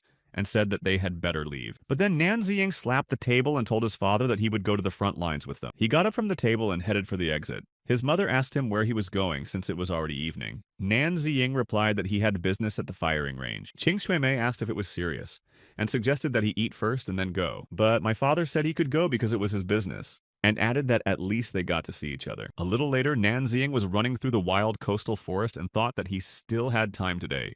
He stopped and looked around today he was going to tame the wild war elephants. While alone in a clearing surrounded by dense forest, he sensed something and said they could stop hiding and come out. And then a huge wild elephant with red eyes jumped out to him through the thicket of trees. He was about to hit Nan Ziying with the log he held in his trunk, but he dodged and jumped on the elephant thinking he had to hurry. He didn't have time to play hide and seek and started activating his superpower. Sitting on the head of a huge mutant elephant, Nan Ziying used a taming talent. When the taming worked, he told him to tell the others that if they disobeyed, they would go to the other side of the world. The elephant summoned his kin and a multitude of mutant elephants emerged from the forest into the clearing. Nan Ziying turned to the battle elephants and told them to listen to his orders. He told them to stay in the wild coastal forests and mine rocks for him pending further orders. The system gave out information on his achievements, and he realized that the formation tree was finally activated. And Nan Ziying thought that he needed to level up urgently, so he decided to go to the proving ground to get the source stones. After defeating a few mutant beasts at the training ground, he learned that it was enough to level up, so he decided to try the weapon energy formation. Meanwhile, other mutant beasts had already started to approach him. He summoned the power of heaven and earth to be able to rise up the thousands of guns that appeared around him. Yinan Ziying activated a weapon energy formation that swirled around him in a whirlwind and scattered towards the monsters. But even after using this weapon, the monsters surrounding him were unharmed. He thought that a level 1 weapon energy formation was too weak and needed more. He then used 2,000 weapon energy formations. After defeating these mutants, he thought that if he cast formations in each shop, it would be easier for him to deal with them. He moved to the second workshop, and there he summoned the might of 2,000 golden spirit formations for victory. An hour later finished, he was sitting on the rooftop checking the system update. Now at the second level, he had access to the Zlati spirit and weapon enhancement formations. He thought about the fact that it was already dawn and it was time for him to say goodbye to everyone and go to the front lines. The employees of the landfill were already gathering at their workstations. Xiao Lu said hello to Auntie Wang and Auntie Zhang. The door to the workshops was open and they realized that Mr. Nan had been working all night. Auntie Zhang said she didn't know how he could stand it. Auntie Wang got angry and said it was because of the journalists. And the women who knew what had happened asked what she meant. She pointed to her phone and said it was all over the news and she had been fending off attacks in the comments all night. She showed them the news about Nan Ziying's father making a comment about the draft. And underneath, there were numerous angry comments.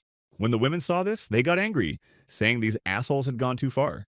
And then they heard the voice of Nan Ziying behind them, who was glad that they had all already arrived and turned around. He approached the women and said he had something to tell everyone. They were surprised by this, but were beginning to realize where he was going. Another worker came in and told the manager that a letter had come from his father. He took the letter and began to read it. His father wrote that he and his sister had already left for the front lines. His father wrote that he didn't know what Nan Ziying was up to, but he knew it was something great and extremely serious, because he was brave and stubborn from childhood. He also wrote that he guessed long ago that the mysterious young man with the incredibly strong Asura was him. He wrote that all this time he was holding on for all of them, and that he didn't need to listen to others. He ended by saying that his mother was still in Yicheng, and asked him to protect her.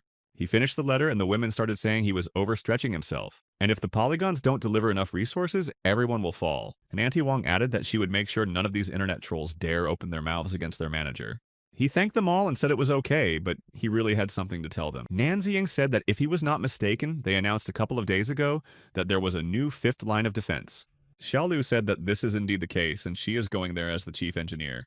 Then he turned around and headed for the exit and told them not to worry because the range would still be fully operational. A little later, many people gathered in the street to escort the new recruits to the front lines. Standing amongst the crowd of people, Nan Ziying mentally told his father that his words had convinced him. He thought that his father was right, and if he went to the front now, it would be absolutely useless, and he'd be letting his family down.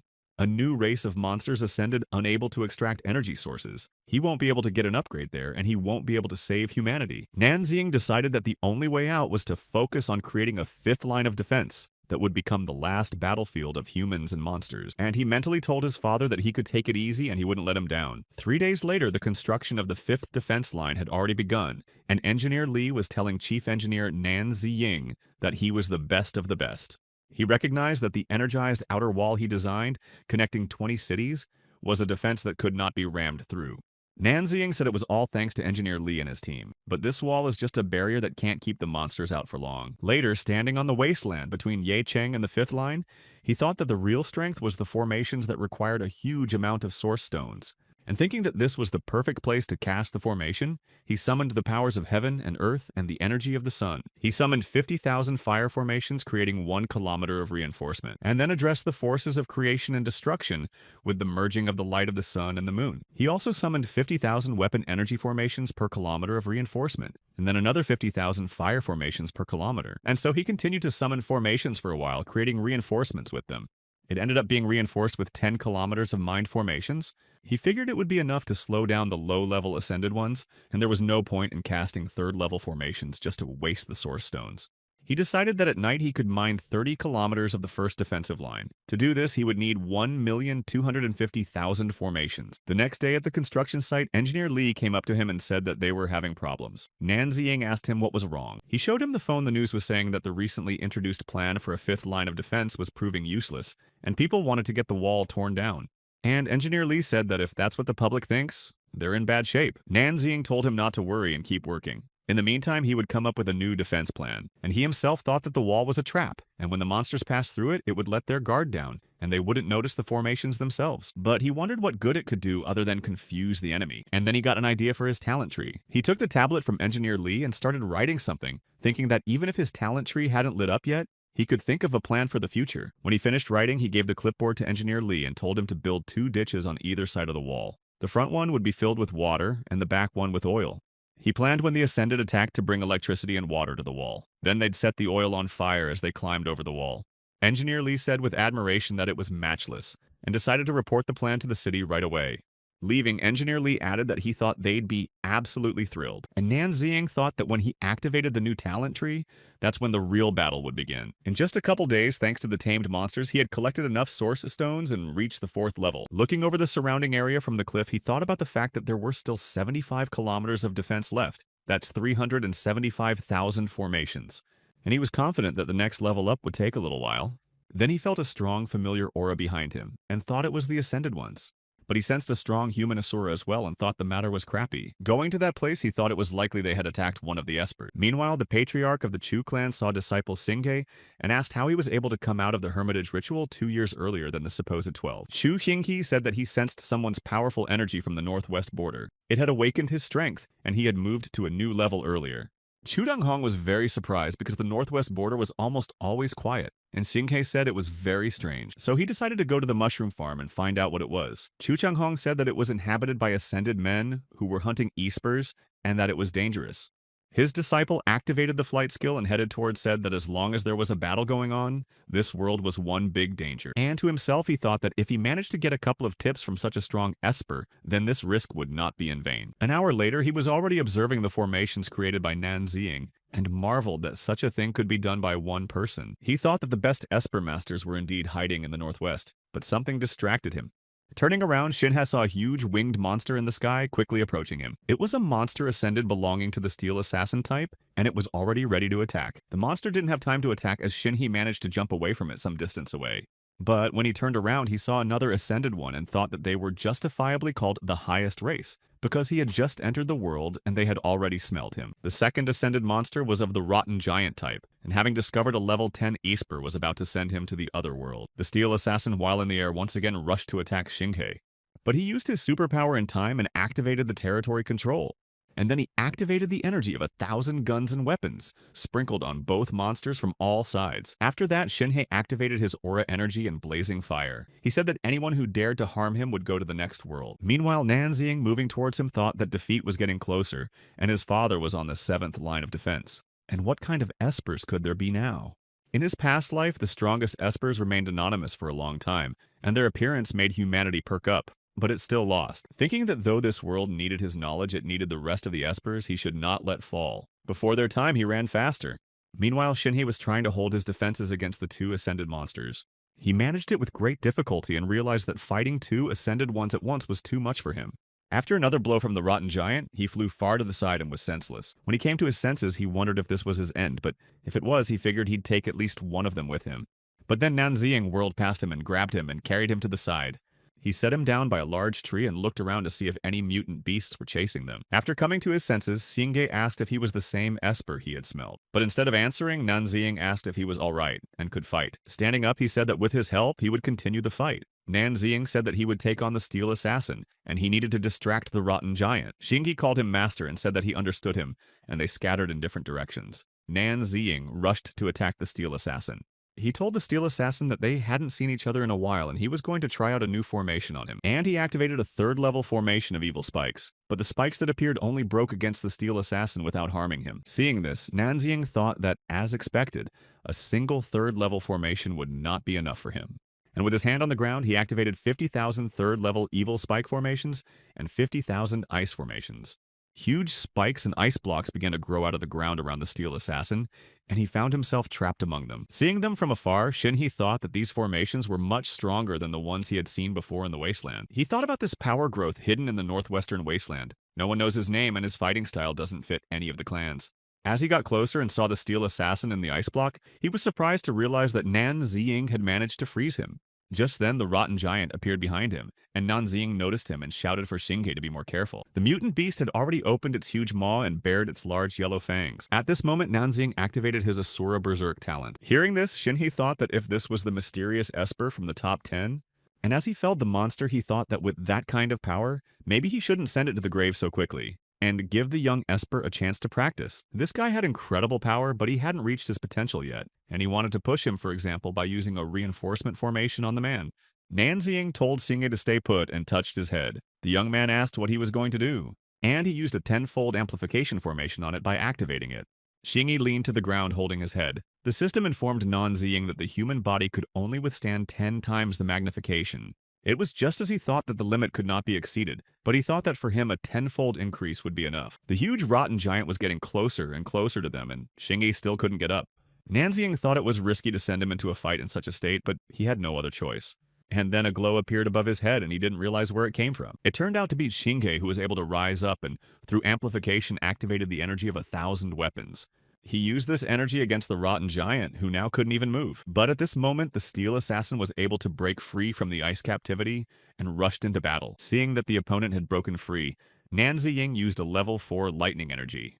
And after creating 50,000 formations, he said it was time to send him to the next world. He saw that Shinhee had defeated the Rotten Giant and said that this was the true fighting strength. After panting, he thanked Nan Ziying for saving his life and teaching him an invaluable lesson, and said that from now on the Chu clan would always serve him. Shinhee asked that since he has such power but remains in the shadows, the master has a plan. He must be hiding from the monsters until the right time.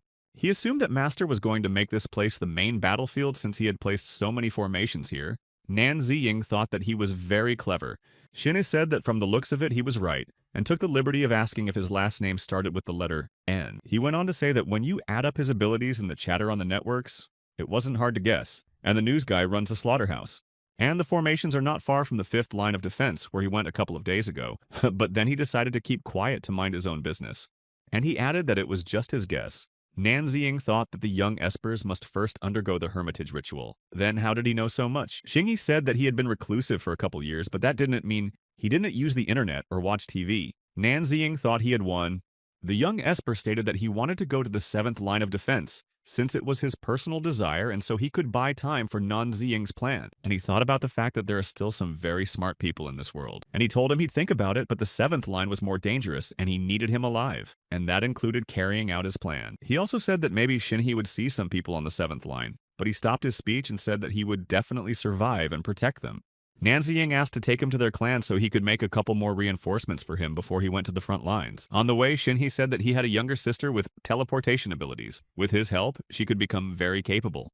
The news reported that the Chu clan's young genius had risen to a new level. People on the streets were discussing that he had flown to the front lines on his own. Shinhee brought his younger sister to the Yecheng range and told Nan Ziying that she would definitely help. He thought that he had expected her to be not so young. His little sister's name was Chu Tian, and Nan Ziying asked the young man if he understood correctly that he was now her babysitter. The women on the sidelines were discussing what they had read about the young Esper. One said that at least he was talented, and Nan Ziying was a useless nothing. Shudan took out a lollipop from her mouth, and with a snap of her fingers, she was able to teleport the two women. After that, screams started coming from downstairs, asking for help for the two women who had fallen into the sewer. Nan Ziying realized that this was the same Chutian who was ranked 12th in the ranking of Espers and her ability to control space. He told her he was honored, and he thought that with her ability he could control every range on the 5th line.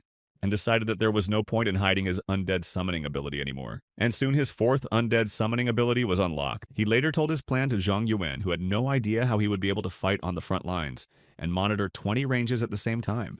He replied that he had arranged everything but asked her to make sure he was given permission to do so. She thought that in the current situation at the front, it was not a problem. Nan Ziying thanked her for her help and said that he had to go and headed away. Looking after him, she felt that his strength had increased and he was not afraid to go to the other side. But she didn't understand why he had stayed in the rear. And he approached Chu Tian thinking that with his source stones and her teleportation, his level would rise faster, and said that it was time for them to go. Chutin teleported them, and just a second later, they were already standing surrounded by a pack of tame wolves that she was cuddling with. He checked the system of the source stones were many, and they needed to go to the Qin Imperial tombs 100 kilometers away from this place. Still stroking one of the steel wolves, she snapped her fingers and teleported them away. A second later, the two of them were on a steep cliff. Nan Ziying said that it didn't look like a tomb and that she must have sent them to the wrong place. Chu Tian snapped her fingers trying to teleport them again, but nothing came out, and he realized that teleportation also had a limit of 100 kilometers.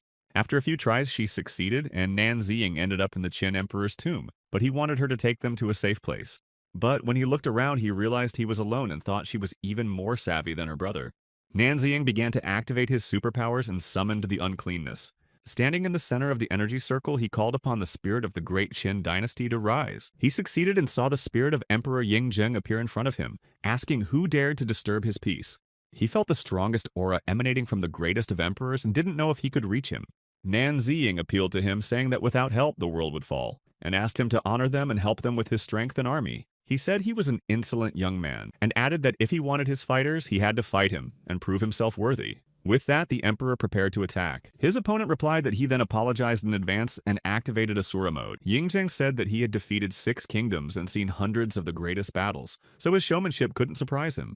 Nan Ziying replied that he was much stronger than he thought and would be able to prove it in battle. The Emperor said that he was too arrogant.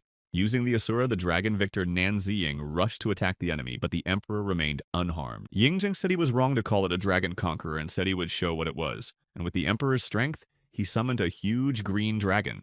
The great dragon Victor attacked Nan Ziying and he began to fall, but he sang to activate the demon conqueror Asura and summoned the mutant beast he had tamed. The dragon started attacking again and he thought that this was what he expected from the spirit of the imperial dynasty, so he activated the Asura to maximum power. And activated hell mode on Earth, then a huge skeleton-shaped monster appeared and pounced on the dragon. With the help of this monster, Nan Ziying managed to defeat the huge dragon summoned by the emperor. Seeing this, Yingzheng said that it was impossible and Nan Ziying apologized to him and rushed to attack. He was about to strike, but the emperor stopped him, calling him an insolent boy. He said that at this rate there would be nothing left of his tomb. Emperor Yingzhen told him that he had won, and that he had been at peace and ignorant for hundreds of years. He said he would give his army, but asked me to tell him everything first. Nan Ziying told him about all the events, and the emperor said that he could not stay away when his subjects needed protection. He gave him a tiger talisman and said that with it, he would be able to instantly summon his army when needed. Nan Ziying thanked the emperor. He immediately decided to try out the talisman and called out to the warriors of the Qin Empire. Nan Ziying said that the enemies are attacking and he calls them to the defense of their homeland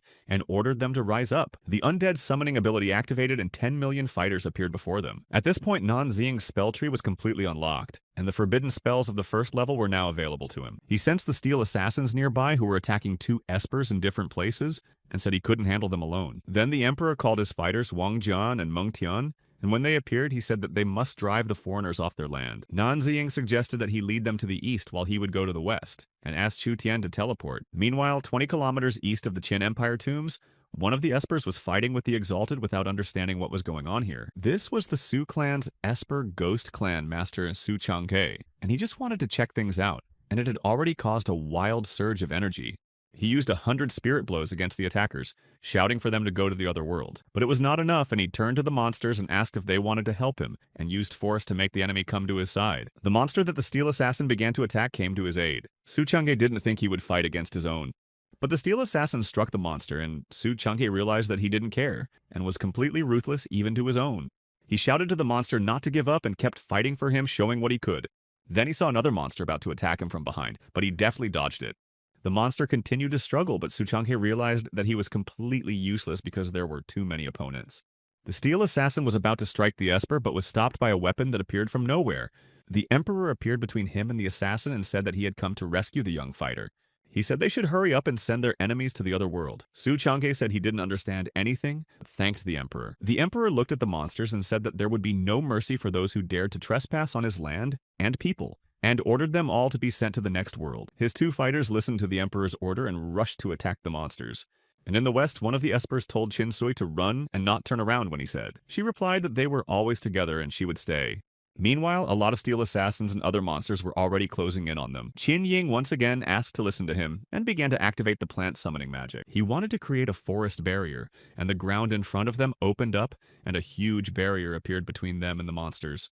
He turned to Chinsui and told her to run away because it was a chance for her to escape. But then he saw that the steel assassins were preparing to attack them and created a vine to hold back the monsters. One of the steel assassins still managed to get close to them and wounded his sister. He screamed that he dare not touch her and began to activate a devastating grapple. A huge plant appeared in front of him and restrained the steel assassin. But 2 huge monsters were already coming up behind them. Chinsui said she was fine and warned them that there was danger behind them. A mysterious light appeared near them. They raised their heads, not knowing what it was. It was Nan Ziying who appeared, and he asked Chu Tian to teleport all the ascended ones south of him, a kilometer away. She began to activate her abilities while the 2 young espers were told by Nan Ziying to be silent and not move. He used his talent to say he'd give them both a 10-fold boost. After managing to add reinforcement to them, he told them to take care of the other half of the monster pack. And on the remaining half of the monsters, he decided to test the power of his forbidden spells. Yinan Ziying activated the forbidden ball lightning spell and strengthened it 100 times. Monsters started flying in different directions, and the system notified him that his level had risen to 2nd. Seeing that he had already dealt with many monsters, the espers said that he had promised to take only half of them, so they asked him to leave them some. He apologized and said he got a little carried away and didn't expect the forbidden spell to be so powerful. They saw more monsters approaching them and warned Nan Ziying to be careful as he had not defeated all of them. While Chinsui summoned the vine, her brother fought the steel assassin, and Nan Ziying activated the infernal seizure. They were great at dealing with monsters, and upon seeing steel assassin Nan Ziying, said that he had seen what they were capable of, and this one he would take on. He cast the Forbidden Earth Elemental spell with a 50-fold enhancement. A huge tentacle emerged from the ground and grabbed the assassin. He cast another spell and a huge tentacle dragged the steel assassin underground. Shu Tian was watching him from hiding, and in her imagination, it looked like he swatted a mosquito. The young espers were also watching in amazement, and only one expression came to their minds, but they couldn't say it synchronously. They bowed to Nan Ziying and said that they were thankful for their rescue from the entire Qin clan. He asked what they would do next. He thought it was hard for all the clans to just say thank you. The espers replied that their lives belonged to him now and they would do as he commanded. Nan Ziying was surprised by their catches and he asked if they knew who he was. They replied that they didn't know and apologetically added that they should have asked his name first. He said that he didn't mean that and that it would be good if they didn't know. He thought that he had overestimated them and that they weren't all as smart as Chu Xinhe. Then they heard the emperor approaching them, saying that he liked his young friends and that their submission suited him well. Esper, who was walking with the emperor, asked about the masked man and whether he was the one he had told him about. He replied that he was referring to Nanzin. Su Chang'e thanked him for saving him and said that he should have bowed to him, but he was not used to it. But in any case, he owed him a debt of gratitude. Nanziying said that he had a couple things for them to do, and asked them to send him to their clan's residences so that he could try collective reinforcement. Not knowing what reinforcement was, Su Chang'e asked about it in surprise. Then placing his hand on his head, Nanziying applied his 10-fold amplification ability, saying that this was it. Qin Wing asked him to tell him what else they could do. He thought of suggesting that they go to the front line, but then decided that there would be no result now. He figured that while he was working on a strategy to send them to the front, before the fighting reached their doorstep would be morally wrong, and he told them to just be careful. Su Chang'e said he's very secretive and wears a mask, so maybe he should just say what he's up to. He added that Nanziying had summoned an army of undead to protect them, but was not asking for anything in return, and asked that perhaps they were useless to him. And then he suggested that maybe he wanted to be everyone's mysterious and unique hero in a dark cloak. Qingsui said that he dare not talk to Master like that, but Nanziying stopped her and said that he was right. He said he wants to send them to the 7th line of defense, where it'll be a lot tougher than here. Their job is to stall for a few days. If they survived, they would find him on the 5th line, and then he would show his face to them all. All the young espers agreed to this and said they would not fail. Handing over the talisman to Su Chang'e, he said that Emperor Yingzheng's 10 million soldiers were now in his hands. He bowed and thanked them all. The espers answered the master that it was not necessary. Yingzheng said that the emperor's blood flowed in his veins that forever would not let his spirit fall. A short time later, the news that the best Esper heirs would lead their clans to the 7th line of defense was being discussed on the range, and Nanziying thought that the Esper heirs in this life appeared faster, and if even he were to run towards them at breakneck speed, he wouldn't be able to save everyone. And leaving together, Chu Tian said that instead of indiscriminately trying to extinguish the flames, one should find and eliminate the cause of the flames. He told her to go to the northern wasteland. With the 5 great espers on their side, they could handle every one of the 10,000 races. And as he teleported away, he said he wanted everyone to see how he could deal with them in a flash. They went to the tomb of the Han dynasty. There he called out to the great ancestors, saying that the world needed their help, and they were being called by their descendant. He urged Emperor Wu's generals Xi Qing and Ho Qibing, saying that let anyone who dares to cross the road of the Han dynasty regret it. Nan Ziying summoned 20,000 Han dynasty fighters and asked them to go to the northern wasteland to send their enemies to the other world. It was time for the 5 great Esper heirs to manifest. I decided to start with Asura by activating Hell on Earth mode at maximum power. Meanwhile, at the Center for Paranormal Research and Surveillance Observing in a telescope, saw him with a strange Asura. Kair saw that it was now mega powerful, stronger than the demonic energy before. Suleng said to report this to the soldiers immediately. Nan Ziying commanded the rows of fighters in front and behind to protect the left and right flanks. By the powers of the heavens of the earth with the rolling of thunder and frosty ice, he conjured the heavens to open and for thunder to strike, and the earth to be covered with ice. He summoned the weapon energy key Fire-Earth formation, Earth-Ice formation, and 1,000,000 formations to cover the earth and activated them. Kaher said there's also formation magic in the same place, and I wondered if it was that mysterious Aesper from the top, but I couldn't look. Meanwhile, Nan Ziying was summoning the undead of the Great Han Dynasty. The summoned emperor and generals awakened, and he said that it was necessary to deal with the enemies for the glory of the great dynasty and sent them into battle. Then a powerful flow of energy swept through the center of the research, and the girls could barely stand on their feet without understanding what it was. Kair had never felt such powerful energy and realized it was undead. Suleng said that this energy was stronger than the ones they had detected before. Sulan couldn't rate it on a 10-point scale, and one thing that could be said was that it was a divine level of strength. Kair asked if she thought there were 3 espers with divine levels of power, and if so, we need to report it to command immediately.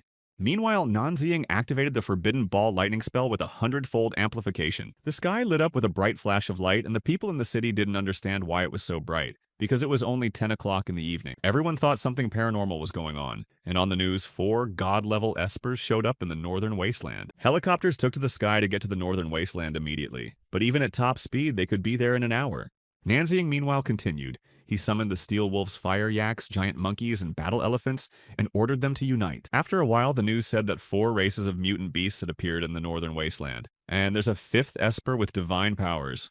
At the pharmaceutical factory, the girls rescued by Nan Ziying in the Gobi wasteland, listening to the news, thought could it be he was only many times stronger. Jianyuan also watched the news and thought that with talents like Asura and Beast Tamer, only Nan Ziying came to mind. The Esper heirs of the Jun and Lan clans heard of such a powerful Esper and traveled to the northern wasteland to meet him in person. The Espers of the Zhuanyu and Huang clan and the Yu clan and the Shu clan followed suit. Nan Ziying thought that such a commotion would attract not only the monsters but also the air Espers. This would give him the opportunity to cast reinforcements on them. He already had everything ready and only had to wait for the Ascended Ones.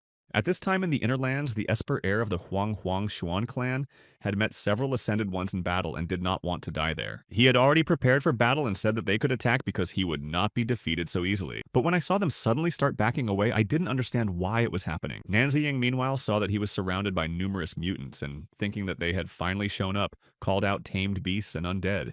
All the mutant beasts he had previously tamed, as well as the summoned undead, united and rushed to his aid to begin the battle. The battle began and Nan Ziying activated the powerful Asuras and the mode on the ground. The mutant beasts that successfully fought the Ascended Ones have just come to his aid. There was also the undead who also engaged in battle with hordes of various monsters. Just as Nan Ziying expected, they all increased their power after reinforcement. But watching the battle, he realized that even after the reinforcement, the beasts excluding the king did not surpass the Ascended Ones in strength. It was the same with the undead, and if the situation continued like this, even if they won, there would be too many casualties.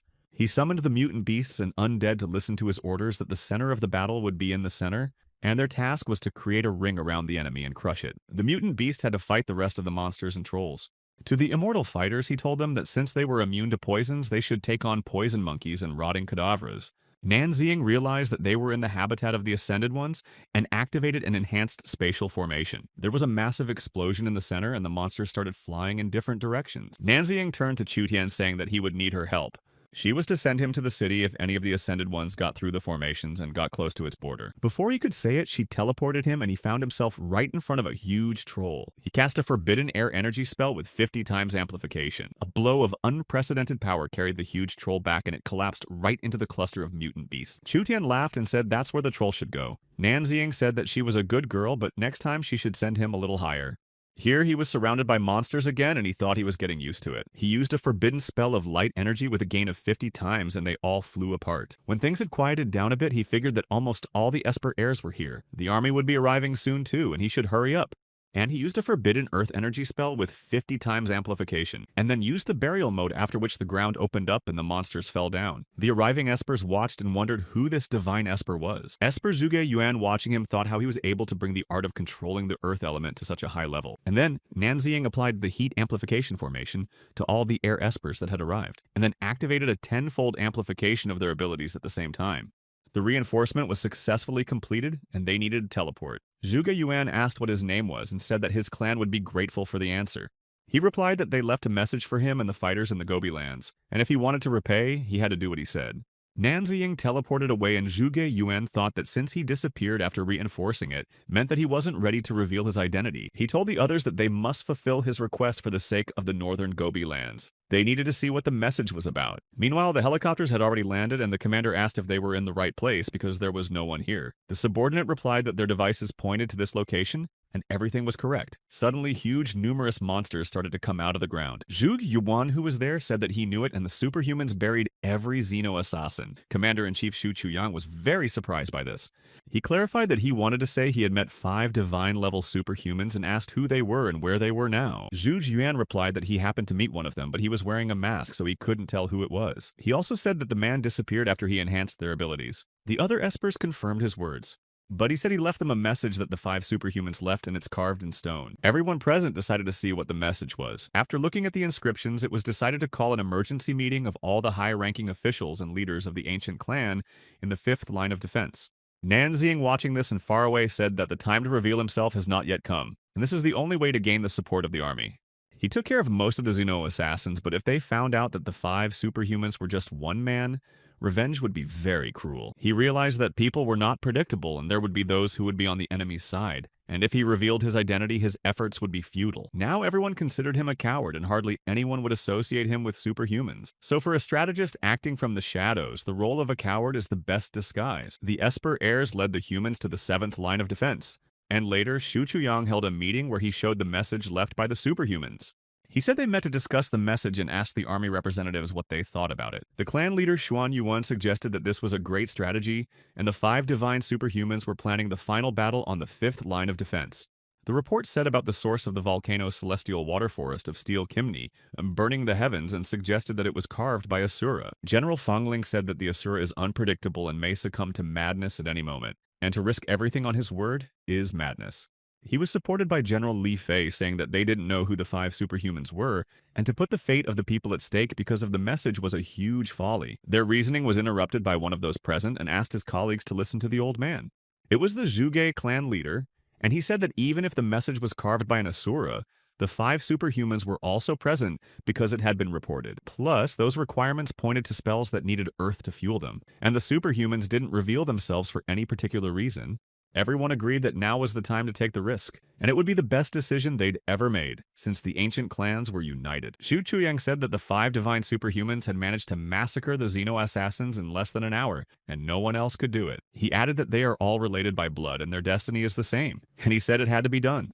Soon, people began to discuss that Northwest was going to embark on 4 projects. Nanziying thought that they had made the right bet. He felt that such a quick decision was indeed befitting a great nation, and since they had put their trust in him, he would not fail.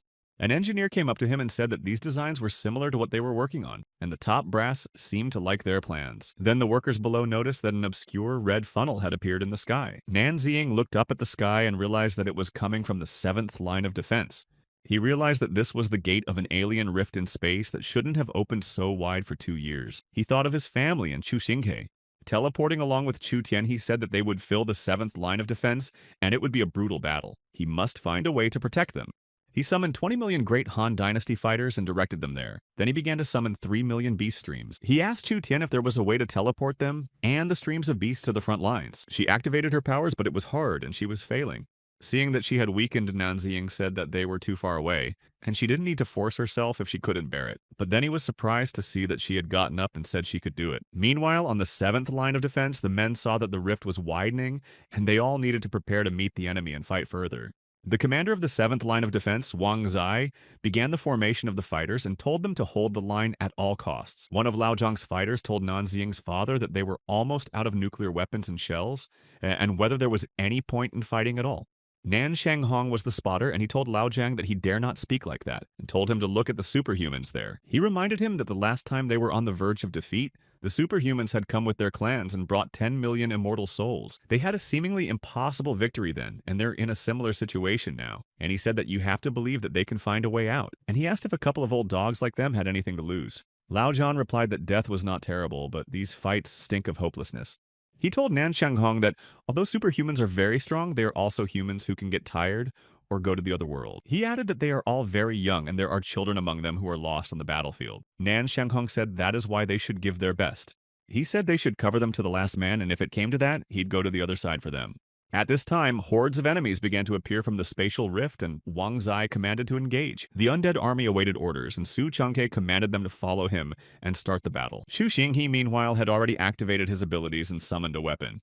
The attacking mutants raised their heads, and the weapons he had summoned began to rain down on them. Su Changhe also activated his abilities and fought the alien monsters, offering them a chance to compete. Along with them fought an Emperor Ying Zheng, who shouted that the might of the Great Qin could not be desecrated. Qin Ying and Qin Sui summoned the power of hell choking, and fought the monsters with the cast rose strikes. At the direction of 2 hours, 3,300 and 375 meters, Nan Shanghong, seeing that one of the espers was surrounded by monsters, gave the order to attack. He ordered us to hold our defenses against the new wave, and then warning that the enemy was trying to go around to the left, he gave the order to attack. And then on the battlefield appeared such a huge monster that even the commander said that he had never seen such strangers. Su Changhe didn't understand what kind of monster it was because it was the size of the city walls. With a single strike from him on the ground, Su Changhe and the monsters he had tamed flew apart. Emperor Yingzheng ordered one of his Bai Qi fighters to protect Su Changhe. But the Esper was fine and told Bai Qi that this creature was no ordinary opponent, and he needed to help his majesty. Then the Emperor told the soldiers that they needed to join forces and send the enemy to the other world, and they rushed to the attack. But it turned out that the monster had spotted them and needed to fight him face to face.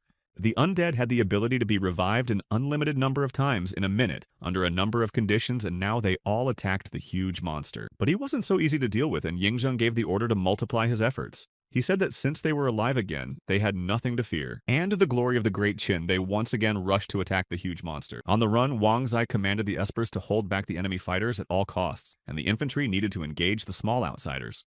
And he told the supermen to stay with him. He was going to catch their leader. And 200 kilometers away from the 7th line of defense, Nan Xing carrying Chu Tian asked if she could continue. She was weak but willing to go on and said there were only 200 kilometers left, and her brother was there. Su Changhe asked the emperor to take his fighters and hold off the remaining outsiders, and leave this giant to the superhumans. Yi Xingzheng gave orders to his fighters to do as Su Changhe says and go after him. Shouting that it was time to shine, Su Changhe rushed to attack the huge monster. He directed the tamed monsters to him and said that he could try to take control of him within 30 seconds. Meanwhile, Chu Xinghe activated his abilities and used the territory expansion technique against the monster and summoned a weapon. Qin Ying created a cast vine that was supposed to immobilize the foreigners while the stranglehold of the banyan tree surrounded them. Commander Wang Zai activated the kill and flame of the legendary guy-horned creature. All of their forces gathered together began to act, and Wang Zai said that although he was strong, he was still unable to resist the might of the 5 espers. But then the monster forcefully struck the ground with its huge weapon so that everyone flew apart. Commander Wang Zai said that they should not be distracted and continued the attack. Just then, a helicopter appeared in the sky, and a voice from there told everyone to go back and he would handle it himself. Chu Xinghe realized that it was Nan Shanghong's voice. 3 minutes before, Nan Xiying's father had told Lao Zhang to provide him with fire support. He agreed and asked where he was going. He replied that they had a ship with nuclear weapons and had to be on guard if the superhumans failed. Lao Zhan said that was careless. Nan Shanghong said they have no other choice. They're expendable. But if the superhumans fail, it will be the end for everyone. He went away, and Lao Zhan, saying he would listen to him, went about preparing his weapons. The helicopter flew up to the huge monster, and Nan Shanghong caught its attention, saying that he would see how he liked the taste of nuclear weapons. Xu Xinghe, who had promised Nan Xiying to take care of his relatives, shouted for him to wait. But the commander told him not to stand around and focus on mass control and help the others, not to let that sacrifice go to waste. Nan Xianghong, as he prepared to press the button, thought of his children and the fact that he would be the first, and now everything would depend on them. But at that moment, a forbidden tree elemental spell sounded, and a huge plant grabbed the helicopter. Nan Xine appeared with Chu Tian in his arms and ordered the trees to pull the helicopter back, and said that if you keep driving, you'll be quieter. From the cockpit of the helicopter, Nan Xianghong watched the scene and realized that it was his son's voice. And he let go of Chu Tian's hand and told her brother to take care of her immediately, and gave the order to shut down all the satellite communication devices. Wang Zai asked Chu Xinghe who he was and why he wanted them to turn off the satellites. He replied that he had to do it and would soon realize why. The command center of the Inland Defense Line, having lost contact with the 7th Line, sent a reconnaissance to find out. Commander-in-Chief Xu Chuyang thought that the superhumans might be in great danger, but he couldn't believe that the 7th Line had surrendered so quickly. Being very close to the huge monster, Nan Ziying activated the Asura mode at full power. He struck his huge weapon and it started to crack. Nan Ziying realized that it was an A-level Titan and said that it had been a long time. Wang Zai wondered if it could be the mysterious Asura everyone was talking about, but then he realized that he was just using forbidden spells. He thought that maybe he was one of the rare 2-class espers, but Su Changhe said that this guy was from a different league altogether. All the people fighting together with Nan Ziying gathered around the huge monster, and he created a collective reinforcement. Wang Zai then realized what Su Changhe was talking about. Nan Ziying meanwhile urged the Han Dynasty army to unite with him.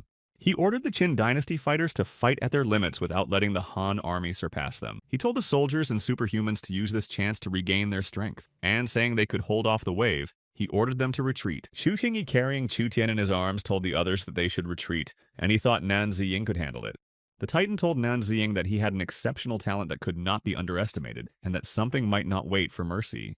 He unleashed a powerful vortex that carried the enemy far away from him, but Nan Ziying only smiled and applied a berserk Asura, then rushed forward to attack. He quickly found himself near the Titan and activated the demon-splitting Asura, and the final stage of his attack on the monster was the Asura Hell on the ground, and using his weapon he split it into pieces. The people watching this fight were surprised at how quickly he was able to deal with this Titan. Even the 5 people before him had barely been able to scratch it. But the Titan was not finally defeated. He began to transform, saying that he was not used to giving up so easily.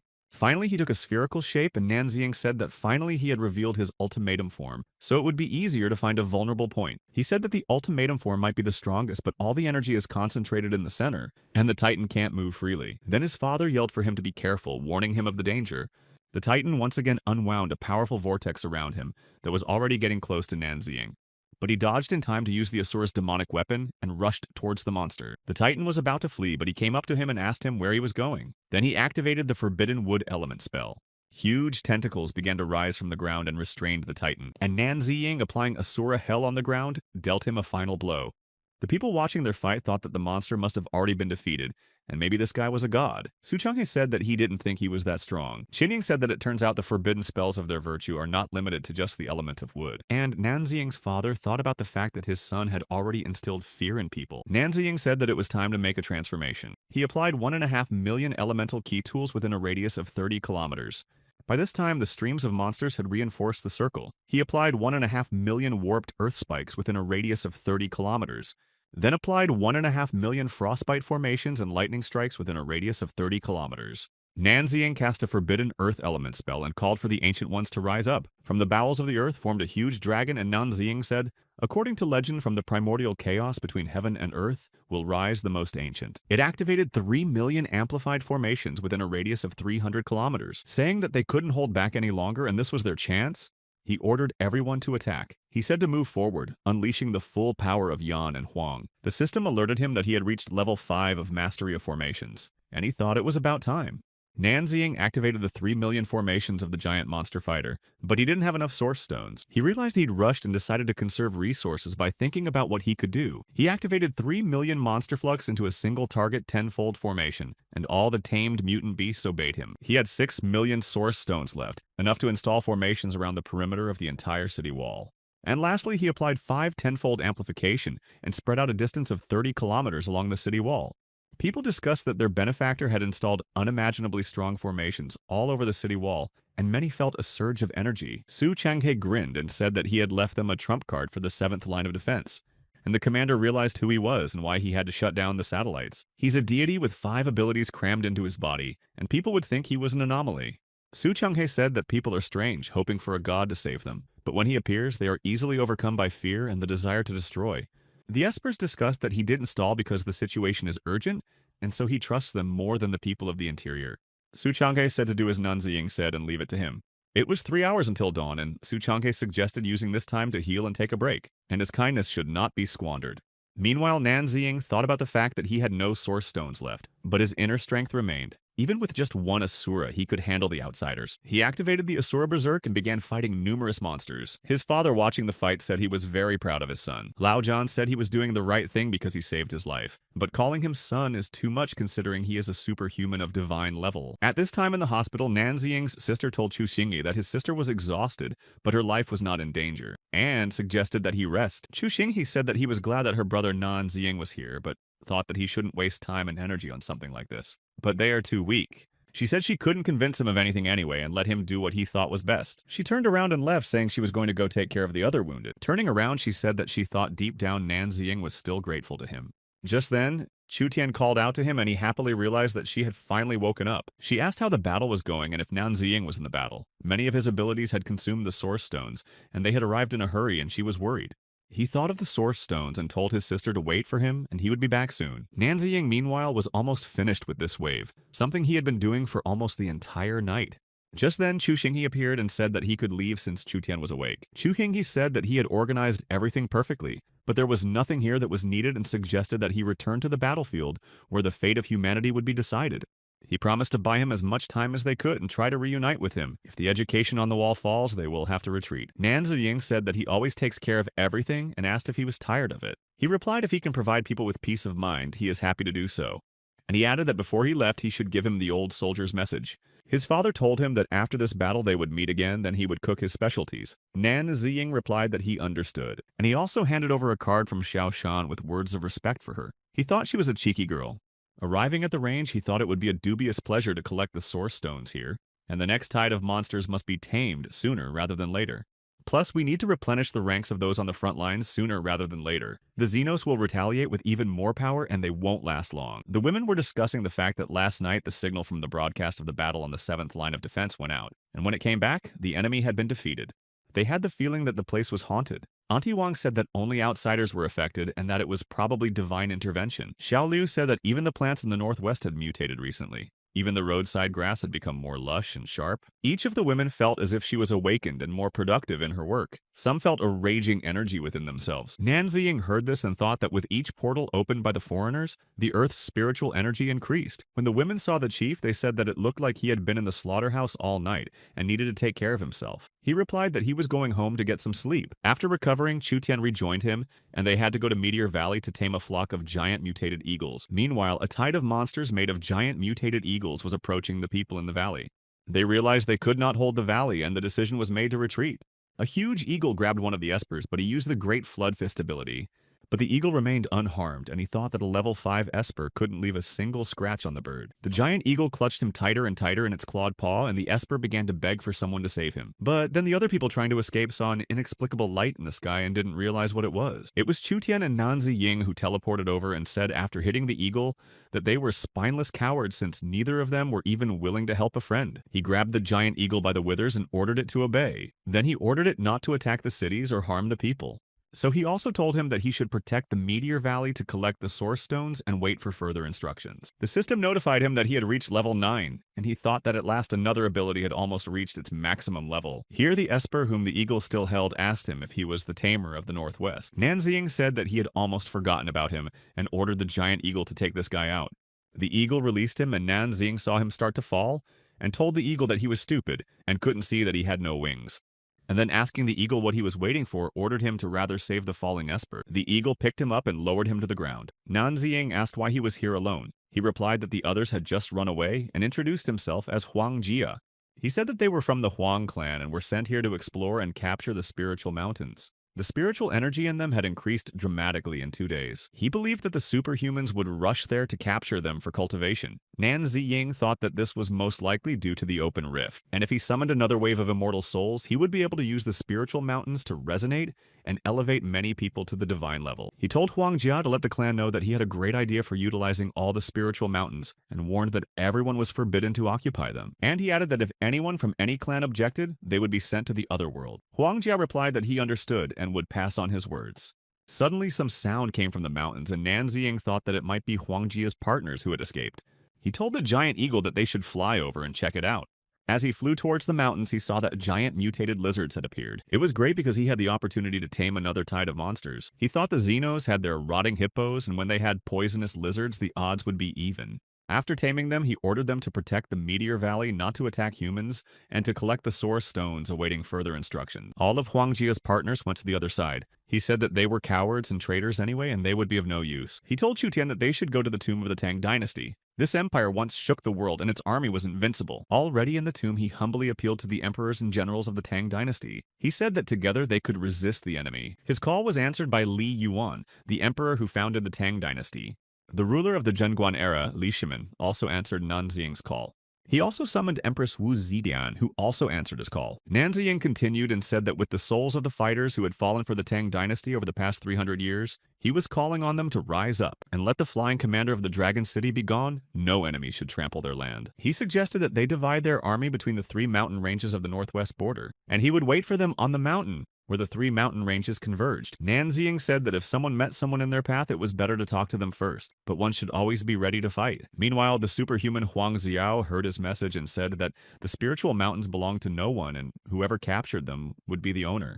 Huang Jia said that the young master was a divine-level beast tamer, and for their safety, it was better to leave the northwest. Huang Xiao replied that he was a 10th-level superhuman chosen by heaven itself. If others are afraid of him, he is not. He said that he had tamed the beasts of the Meteor Valley, but Tang Modao Mountain is where the spiritual energy is stronger, and it is the best place to cultivate. The other clans, he said, recognized that he owned this mountain, and if any tamer dared to come here, he would not return. Nanziying appeared behind them and said to confirm the words that he would never return. When Huang Xiao turned around and saw him, he asked if he was the cowardly beast tamer that everyone was talking about. Huang Jia told Nanziying, naming the elder, that he had passed on his words. Huang Xiao shouted at him that he had dishonored the Han clan, and told him to get out of his sight and never to see his pitiful face again. With a smirk, Nanziying said that Huang Jia had more brains than him. He asked, given that he was superhuman for the last time, whether he was going to disregard the whole situation, and for selfish gain claim the mountain. He replied that he wasn't just superhuman, he was on the level of a full ruler, and if he left right now, maybe he'd spare him, and added that he might not even think that an ordinary beast tamer like him could do anything to him. He also said that every animal on that mountain he either sent to the other side, or they ran away with their tails between their legs. Nanziying grinned and said that since he was so stubborn, let him not blame him for what would happen, and he activated his abilities. Seeing the lightning that appeared, Huang Xiao was surprised, and asked how he used lightning if he was an ordinary beast tamer, but he just said enough talking and activated the lightning blade. Huang Jia wanted to warn the young master, but he grabbed it and covered himself with it from the lightning. Seeing this, Nanziying called him trash and said that he was even worse than animals. He replied that the servants were nothing more than mere pawns or mere sacrifices to protect him. Realizing that he possessed some lightning techniques, he decided to show him what real lightning looked like, and Huang Xiao used a heavenly lightning strike. Asking if Nanziying was already scared and if he was going to beg him for mercy, Huang Xiao said that it was too late and gathered to attack. Nanziying replied that he would not use his weapon, but said that since he thought he was better than the others today, he would show where he belonged, and added that it meant giving someone a taste of his own medicine. Huang Xiao said that he was the embodiment of lightning and his pathetic tricks were nothing to him. At that time, Nanziying used the forbidden spell element of lightning and double overload. His opponent was surprised that he was using forbidden spells. He shouted that it was impossible the moment he was struck by lightning. He fell to the ground, and Nanziying walked over to him and said that he was about to learn what it meant to be a target. Leaning towards him, Nanziying said no matter how powerful he thought he was. After all, he is nothing even compared to his second level. But then he was distracted by a voice that said he was Huang Jiu Tian, the patriarch of the Huang family. He asked who dared to cause trouble on his family's spiritual mountains. Nanziying was surprised to think that another one had appeared. Do they all want to see their clan disappear from the face of the earth? He told Xiao that telling people to move here was not a good deed, and he never imagined that he would become the superhuman of the Huang family. He asked Nanziying who he was and why he had injured a man of the Huang family. Huang Xiao's father said that he wanted to take over the mountains, but his son came first. The patriarch told him that family members have always been known for expediency, and that he should be allowed to explain himself, and if he was wrong, he would lay siege to him himself. Nanziying said that this was what one would expect from the patriarch, and that he would explain everything properly. He said he was one of the Northwest divine-level superhumans and possessed forbidden spells. Everyone realized he was the caster everyone was talking about, and they saw in the news that 5 Northwest superhumans had defeated the Xeno assassins. He said that for the sake of the life of mankind, all spiritual mountains must be handed over to them, and he warned their man, but he refused to back down because of selfishness. The patriarch said that if he really did so, Xiao was certainly wrong. Xiao's father assumed that the patriarch was afraid of his title, but he is not afraid of him, and will avenge his son even at the risk of going to the other world. He replied that it was insolence and used lightning force, saying that Xiao's actions were an indication that his father had spoiled him. He fell to the ground saying that the patriarch was not serious. But he replied that they were taking a risk for the sake of humanity, and the mountains were needed for the battle against the foreigners. He told Nan Ziying that they were wrong, and since he needed the mountains for a higher purpose, then they would retreat. He replied that the patriarch was very fair. The patriarch ordered Xiao's father to be bound and taken away, and said that he would be punished for his insolence. And Nan Ziying thought that one day the Huang family could join the battle after he empowered them, when the time came. Meanwhile, on the Dragon Mountain, the undead have informed that this mountain cannot be taken as private property, and other families need to evacuate immediately. At Mount Hua, the undead army reported the same thing, saying that those who ignored it and disobeyed would go to the other world. On Mount Kunlun, the emperors reasoned that their descendants would be wise and righteous and truly worthy of high expectations. After following the instructions, they headed towards Mount Tam Mo Dao, where Nan Ziying was waiting for them. He activated the 6th-level immortal soul fusion process. He said that the emperor's wind crosses the 4 seas of the 1,000 years of virtue, like waters flowing relentlessly, and their victory is near, and continued that the once mighty key passes are now humble yellow river, freely carrying its turbulent clear streams northward. He finished with the words, "Go to the Jade Gate, fiercely open the might of the heavens." The 10,000 Li sounds in the songs of Han are henceforth kept by Hu. It was a song of triumphal march, and the people in the hospital, when they heard it, felt the energy flow through their veins. Even the workers at the base of the reserve defense line seemed to have awakened superpowers and could lift steel beams with ease. The women working at the firing range also noticed that their strength had been awakened. Auntie Wong could now raise her weapon and said that she now had enough strength to split the mutated bird. Even the old man working at the range could now lift more weights and was glad to be a little more useful. Later, the news reported that 8 million people had superpowers. Many thought it was a blessing for mankind. People have talked about how this power may allow them to join the 5th line of defense, and if not, their productivity would still be greatly increased. The news also said that the ancient sunken forests had turned into a jungle of steel. Chu Tian asked Nan Ziying if he was involved. He said it must have something to do with the interdimensional rifts opened by the Xenos. They need to act fast and go to the forests. When the experts arrived in the forest, they realized that the trees had mutated, but could now move. It was like a tide of monsters, and they were moving towards the city. They thought that they should retreat, but the wood elementalist Li Li said that only after they learned their tactics and combat power. He activated Vine Grab and Binding Root against mutant trees, but his abilities were useless and he had no control over them. The trees were getting closer and closer to the group of people surrounding them. Li Li noticed that they were not just conscious, their movements were coordinated. The mutated trees were getting closer and he told the others to get ready. He summoned the Order of the Forest and gave the order to attack, but realizing that the trees were at least 7th or 8th level, he said it would be impossible to hold them back. They saw that the trees were already about to attack and he said they should at least inform the others. Looking at the huge tree looming over them, they thought that it was their destiny to go to the other world like that. But then the mutants stopped and people couldn't understand why they weren't attacking. The mutant trees were bathed in an inexplicable red light and they wondered what was going on. In the distance was the source of this light and the trees began to bow to it. It was Nan Ziying who had tamed them, and he ordered them not to attack the cities and people.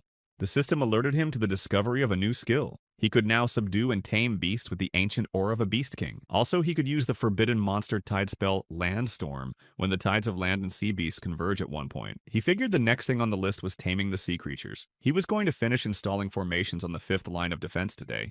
Suddenly, Nan Ziying grabbed his head and fell to the ground. Chu Tian ran up to him and asked what had happened, but he didn't answer her and she decided to teleport back to the range dormitory. After a while, he woke up in the dormitory and asked what had happened. Chu Tian said that he had fainted in the ancient forest and scared her a lot. He realized that he had slept all day and it was bad timing. She said he shouldn't blame himself because he hadn't slept a wink lately. She said that no matter how strong he was, one must remember that he was human. Nan Ziying replied that people were indeed weak compared to foreigners. Chu Tian said that he always takes responsibility for the world on his shoulders, and she wants to help him, but apparently she's useless. He apologized for making her worry, and said he wasn't alone and there was her family, her brother, and millions of others behind him, and added that she'd helped him more than he realized and he wouldn't have gotten this far without her. With a snort, she said, if he calls her boss lady, then she'll stop fumbling. After all, she doesn't want him to treat her like a child. A little later on the fifth line of defense, he placed 10 million blazing fire formations and elemental chi formations for 200 kilometers. He took with him all the resource stones that he had gotten at the Meteor Valley and an ancient forest proving ground. Chu Tian asked if they would be enough. Nanxing replied that it was more than enough to reinforce an entire line. He arranged 20 million formations of freezing and earth spikes that stretched for 300 kilometers. Additionally, he created 30 million lightning strikes for another 300 kilometers. The system alerted the Formation Master's level increase. He said the 3 main projects will be completed soon and they will install high-level formations and use forbidden spells. Some people thought Northwestern was mired in corruption and these 3 projects were laughable and banded together to defeat them. They decided to run a live stream during the entire trial and let the entire nation witness their righteous act. Shortly thereafter, it was reported in the news that superhumans at the level of peak King Masters had taken on these projects. Meanwhile, Nanxing decided that it was time to use the forbidden spell. He wanted to create the most intimidating battlefield, and he activated the forbidden water spell of the 5th level, Water Dragon Onslaught. As soon as he cast the spell, a huge column of water rose up and a water dragon emerged from it. He activated attack mode and then Asura when the huge dragon moved towards him. The summoned Asura had to stop the forbidden water spell. But the forbidden water spell easily repelled the Asura's defense, and Nanxing was pleased with the result. He decided to put these powers together and combine them with the power of the Great Channel. He thought it would allow him to change the game, and he used the forbidden water spell of level 5 Water Dragon Onslaught with an overload of 5,000 times. The system alerted that the elemental caster had reached the 6th level. Nanxing realized that it wouldn't take long to reach the maximum. Meanwhile, the superhumans were already over the Great Channel, one of 3 projects. They were going to destroy it and give the humans what they wanted. One of them asked for the first project to be given to him because the others could handle the others. But Brother Sun had already applied the annihilating true fire and said that if they could join if they wanted to do it together. The second of them activated an army-destroying blow in the opposite direction. And the third one completed the whole thing with an earth-shattering mountain. The chats were already saying that it looked very epic and this was the pinnacle of human strength. And it looked like one channel wasn't enough for the 3 of them. Meanwhile, on Tang Modao Mountain, Nanxing said that, as expected due to the power of the spiritual mountain, the power of immortal souls is getting stronger. Chu Tian asked him if the newly awakened abilities of the people in the city would be strengthened. He said that they would. She pointed to 4 shooting stars that appeared to her to curve in the air. Seeing them, he thought it was no good and must be Xenox of rank A, and wondered if the foreigners had sent more assassins. The water spells from the canal were confusing him. Perhaps the foreigners had learned of his plans and decided to beat them to the punch. He thought that there was no point in hiding in such a case and activated the Forbidden Channel spell and sent the water dragon to attack. At this time on the Grand Canal, the superhumans thought that it was a simple task to deal with it, and they could at least bury it and shut it off or evaporate the water out of it. Then one of them saw that something had happened to the water and drew the attention of the others. The waters began to bubble and rise, and a 3-headed water dragon appeared. The superhumans realized that this was a forbidden spell and decided to flee.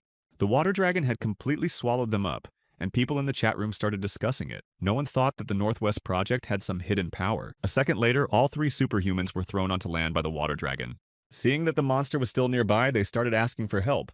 Then a man appeared behind them and said that apparently they were not of the foreigner. It was Nanxing. He ordered the dragon to stop and asked the superhumans who they were and why they were causing so much damage. One of them replied that they were superhumans of the 3 great families of this country and was about to say why they were here. But he didn't have time to finish as Nanxing stopped his speech, saying that they were ignorant fools. They agreed with his words, and calling him elder, they said that seeing him here made them realize everything. Nanxing realized that the 3 of them had recently come out of their recluse. The foreign assassins must be heading towards the headquarters. He told them to take him to their clans. They looked at him in surprise without answering. He said if they didn't want to be exterminated, they'd better hurry up. Later that night on Heavenly Peak Mountain, they watched the Zhang family being sent to the other world and didn't understand what was going on. Nanxing said that what he had feared had happened and that it was the work of the A-rank Xenos. He told the superhumans that it was no time for sobbing, and if they wanted revenge, they should go with him. He asked Chu Tian to go to the Qian Manor. The Qian family's estate in the Phoenix Mountain Range was also on fire, and they realized that the Xenos had been here as well. They went to the Jade Pass to the Sun family's estate, where the attacking Xenos rank a blazing heavenly eagle was already there. One of the surviving family members tried to fight him. He attacked, saying he would send him to the other world with him. Saying they would burn in hell together, he set off a self-detonation in extreme heat. But he was unable to deal with the blazing celestial eagle, and the superhumans who arrived at that time saw the clan leader fall in battle. One of them shouted that this alien wouldn't get away with it, and they prepared for battle. The Sky Eagle said that humans are weak and powerless little creatures, and they're just lifeless bodies waiting to die. After saying these words, Nanxing appeared behind him and was already preparing to strike. He said that if he felt that way, today would show him what people were really capable of. The 3 superhumans, in an attempt to help him, used the army-destroying strike of the earth-splitting mountain and the crushing true fire.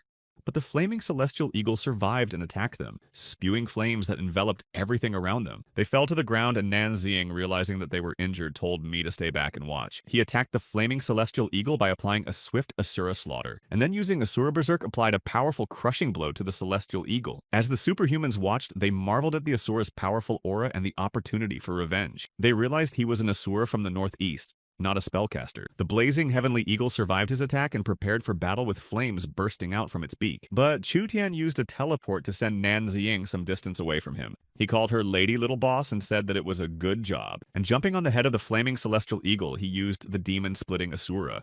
The eagle said he was not bad and deserved not to go to the other world, but to be enslaved. Hearing these words, Nanzing said in anger that he would make him swallow them, and applying the dragon-splitting Asura summoned a huge fire dragon. He said he was wrong to think he could regenerate health in any number of ways, and it's worth checking out when he's in pieces. The eagle dodging the fire dragon's attack said that humans are arrogant and ignorant creatures, but Nanzing said that he had had enough of this nonsense, and attacked again, applying Asura Hell on the ground. Even the fact that the eagle was wounded didn't stop him, because according to him it was useless because the spark was still there. At that time, Nanzing used the frostbite formation with an overload of 50,000. The huge eagle was defeated. He was covered in ice that split into pieces. When the superhumans saw that the flaming celestial eagle had been frozen and shattered into pieces, they were very surprised, and realized that the Asura also knew about the formations. And then Nanzing applied a tenfold single target attack enhancement to them. He said they've seen the valor of this battle, its strengths and weaknesses, and this ice will only hold him for a while. Now their hour has come and the chance to take revenge with their own hands is presented. And he added that after they avenge their clans, they should go to the 5th line of defense and prepare for battle. He added that the greatest enemy of all mankind would be waiting for them there. The next newscast reported that 4 Class A Xenoe Sassans had settled in the hinterlands after defeating the ancient clans. Looking at the city, Nanzing said that he and Chu Tian should gather some source stones and head to the eastern sea to tame the beasts. They teleported there, and he began to recite the words of a spell to tame the beasts. When he finished, he told the mighty sea beasts to heed his decrees and bow their heads to serve him alone. The sea waters began to churn, and several species of sea beasts he had tamed emerged from them. Nanzing said that with a sound that shook the heavens and a power that eclipsed the moon, he called out their stones. After saying these words, a huge tentacle appeared from the depths of the waters, and Nanzing said that even he wouldn't have a chance to escape from it easily. Chu Tian said that she was confident that he could handle him, but now they just have to see if those assassins dare to come. Lan Changkong, the superhuman of the Lan family, saw the sea beast appear, and he realized that he was furious. Besides, he had never seen so many monsters before. He sounded the alarm and warned his clan that he was going on a scouting mission, and they should wait for his signal. As he approached the monster, he thought that the Lan family had been guarding the eastern sea for generations. He wouldn't let the sea monsters run amok. Standing on the huge water dragon, he looked around and didn't realize what was going on. He was surrounded by a pack of different kinds of beasts, and they were supposed to be enemies. He thought something was wrong because it looked more like an army. Nanzing saw this and said that they were idiots and caught the wrong person. Chu Tian asked if he remembered to tell them not to attack the cities and people. When he uttered all this, Lan Changkong noticed that the threatening suddenly disappeared and thought that it was a beast-taming superhuman from the northeast. But then he saw that there were 3 more sea monsters who said that, if not slavery, then destruction, and that his stones were here. Lan Changkong realized that all these monsters were chasing him, and they must have thought he was a beast tamer. But he thought that sooner or later it would still happen, and he was honored to fight a divine-level beast king. But then the huge monster was attacked by other beasts, and he realized that apparently the beast tamer was controlling them. He ordered the swordfish to take care of the demonic cyclops turtle. The tiger sharks were ordered by Nanzing to take care of the spiky snake. A pack of white sharks he told to deal with the ice dragon, and they pounced. After shouting that they were all insects, the ice dragon applied ice frost, and all the sharks froze covered in ice. The spiky snake, calling the tiger sharks bugs, applied giant stingers, and they flew apart. At the same time, the demonic turtle cyclops, saying that swordfish were useless, applied a crushing collapse. Watching them battle, Chu Tian said that these sea beasts could handle anything below rank A. To this, Nanzing replied that there was still nothing they could do against the A rank. And he activated 5 10-fold amplification for a distance of 700 nautical miles. There was a powerful energy surge in the sea, and Lan Changkong didn't realize what it could be. And then a huge ice dragon appeared out of the water, preparing to attack.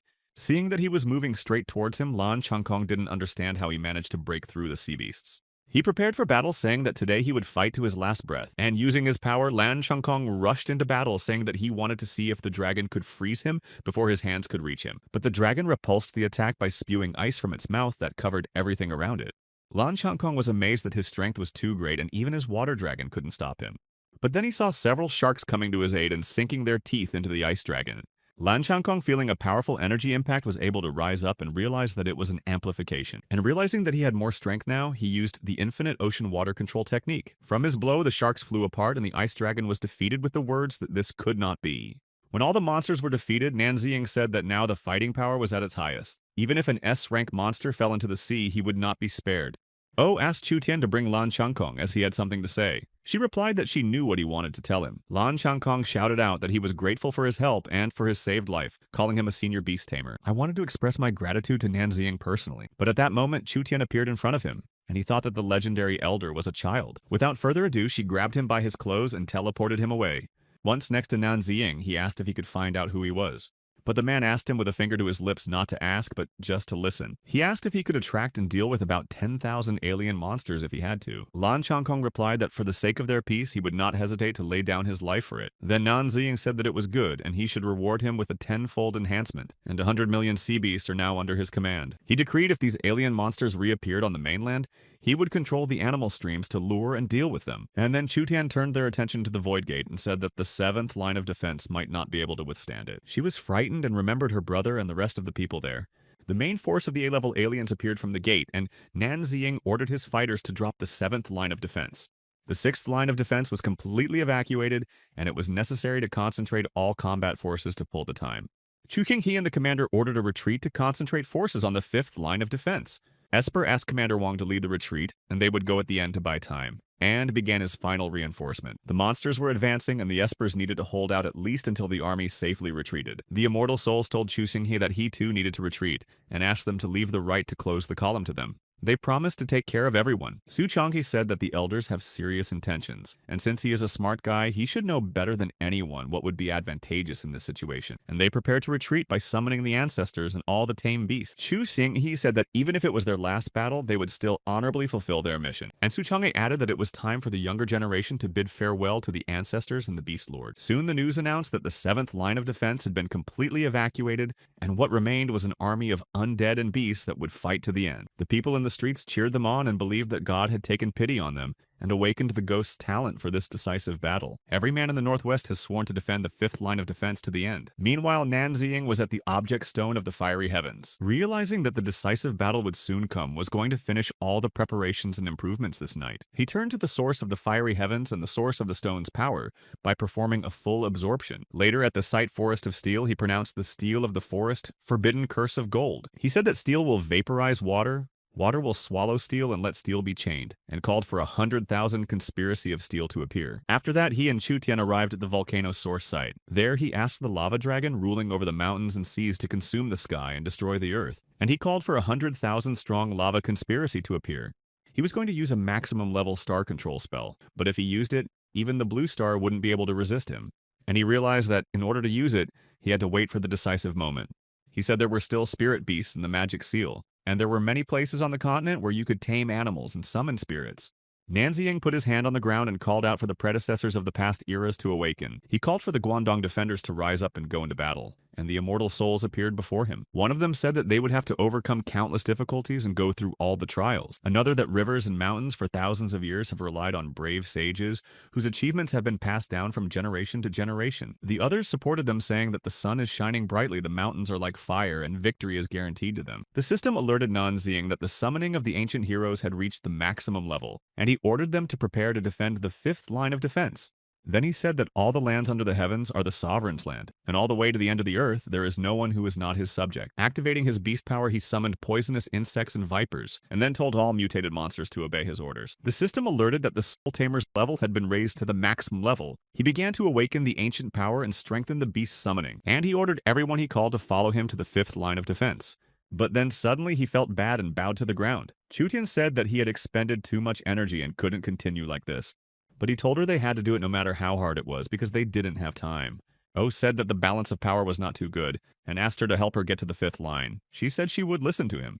There at dawn, he cast the spells of the Fire Purgatory Infernal Weapon, and the Spike of the Abyss, activating them for 10,000 kilometers. And then he called on the numerous battle formation to save the whole of China. The system alerted that the spirit source had reached its maximum level, and all beings of heaven and earth could be summoned into battle. He began to combine all 5 talents into one. A huge hemisphere covered him, and Chu Tian began to worry about Nan Ziying. The process of combining talents was very painful for him, and he screamed when the powers increased.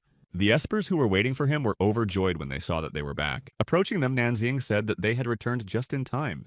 Chu Tian ran up to her brother and hugged him, saying that Senior Nan's hair had turned white. Chu Xinghe calmed her down and said that everything was fine, and he was by her side.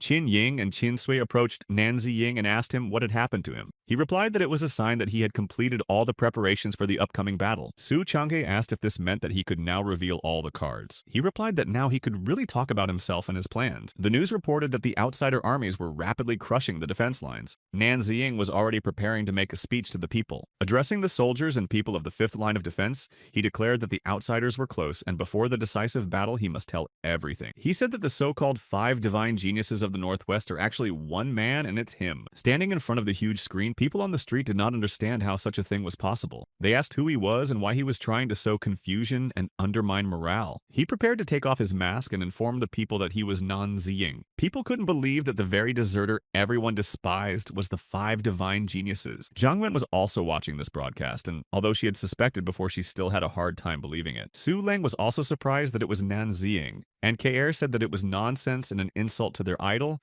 and wanted to go and deal with him. The members of the herbalist group didn't believe it either. They said that he was a worthless person who dared to pretend to be a beast tamer. Realizing that he was not believed, Nan Ziying showed his abilities in front of all the people, after which he asked if he had now earned the right to speak further. His sister watching the broadcast said that even if the world collapsed, her brother would finally have the time of his life, and his father added that he'd been working in the shadows for a long time. The espers were also happy that their benefactor could now drop the mask and be himself. Su Changhe said that it was long overdue. Nan Ziying said the outsiders are advancing and he's taking command, and Wang Zai will take command of the army to defend the northwestern cities. The range workers were also watching the broadcast, and Xiaolu said that she had always said that he wasn't just Director Nan, and that he was their god. He said the forces are concentrated on the 5th line of defense, and if they lose, there's no turning back. After all, even their best training might not be enough. He wanted to gather a squad of about 10 people with complementary superpowers to enter the Void Gate together and launch a counterattack. The first to volunteer was Chu Tian, who was an old god-level spatial prodigy. She said that after entering the gate, she would take care of everything. Xu Xing, he also wanted to join the counterattack squad. He was a genius of the 130th generation of the Chu clan, at the peak of the god level and gifted with a field aura. Su Changhe said and counted him. He was a spirit control master at the peak of the ancient god level. Qin Sui and Qin Ying also wanted into the squad. They were ancient god level plant spirit summoners. Lan Changkun appeared gifted with the water elemental level of an ancient god. The affairs of the Eastern Sea were controlled by his kin, and he wanted to join the squad as well. Everyone present saw someone on a motorcycle approaching them. It was Zhang Yuan who could provide them with ammunition. She reminded Nan Ziying that he owed her favors. She asked him to take it, and then this debt would be repaid. He replied that with her talents, he covets cadres like her. Su Leng, a level 10 perception gifted person who arrived by car, said that there was no danger in scouting, and apologized for her past rudeness. Care was with her, a 10th level time retrospection gifted, and she said she would be useful in the exploration as well. Nan Ziying was approached by his sister and said that his father was very worried, so she would go with him. She said that the battlefield had recently awakened healing abilities no worse than Hua to himself in his new life. More Chenlanyi and Su Xiaonan arrived, saying that the path was dangerous and one healer would not be enough, and asked Nan Ziying to give a chance for underestimating him. He thanked them all and said that since that was the case, he was declaring the Rapid Counterattack Squad officially formed. The strangers were already advancing and they needed to prepare for battle immediately. All of Nan Ziying's previously tamed beasts were still fighting the attackers. The undead were also trying to defend themselves to the last and protect the retreating ones. General Wang Zai told his fighters that they had a 50-fold reinforcement and no enemy would slip away. Nan Ziying in front of the Void Gate commanded the counterattack squad that it was time for them to start the battle. He said to follow him to tear down the gates of the Void and end the cursed world of evil. After passing through the gate, they found themselves near a small house. Chu Tian said that she had created it for everyone, and that time in it flowed synchronously with the outside world. She said you can cook in it to rest, treat wounds, and store things. Chu Tian added that they could consider it a separate little universe free of interference, and she called it a nest of peace. Nan Ziying heard all this and said that in their time with such a mission, they shouldn't be so relaxed. Su Changhe reminded him that he was human and asked him how many days he could last without food, water, and sleep. Would they be able to deal with the outsiders in that time? They said it was just a weight on his shoulders and he needed to remember that they hadn't slept in 2 or 3 days. And they asked if he'd even noticed that he'd gone gray. In any case, he had to look at the house with just one eye because it was Chu Tian's concern. And adults shouldn't disappoint children. Coming closer, Lan Changkun said with surprise and joy that this was literally his dream house. The others, seeing his reaction, decided that they looked brutal next to him. And they were surprised that this old young man had a girl's heart. Nan Ziying asked Qin Sui and Qin Ying if they were curious. They said that they had sworn to follow him. Then he suggested that they go and take a look at the house. Opening the door, Su Changhe said that there was a reason why these wooden brother and sister were the summoners of plant spirits. Once inside, he froze and began to look around in surprise.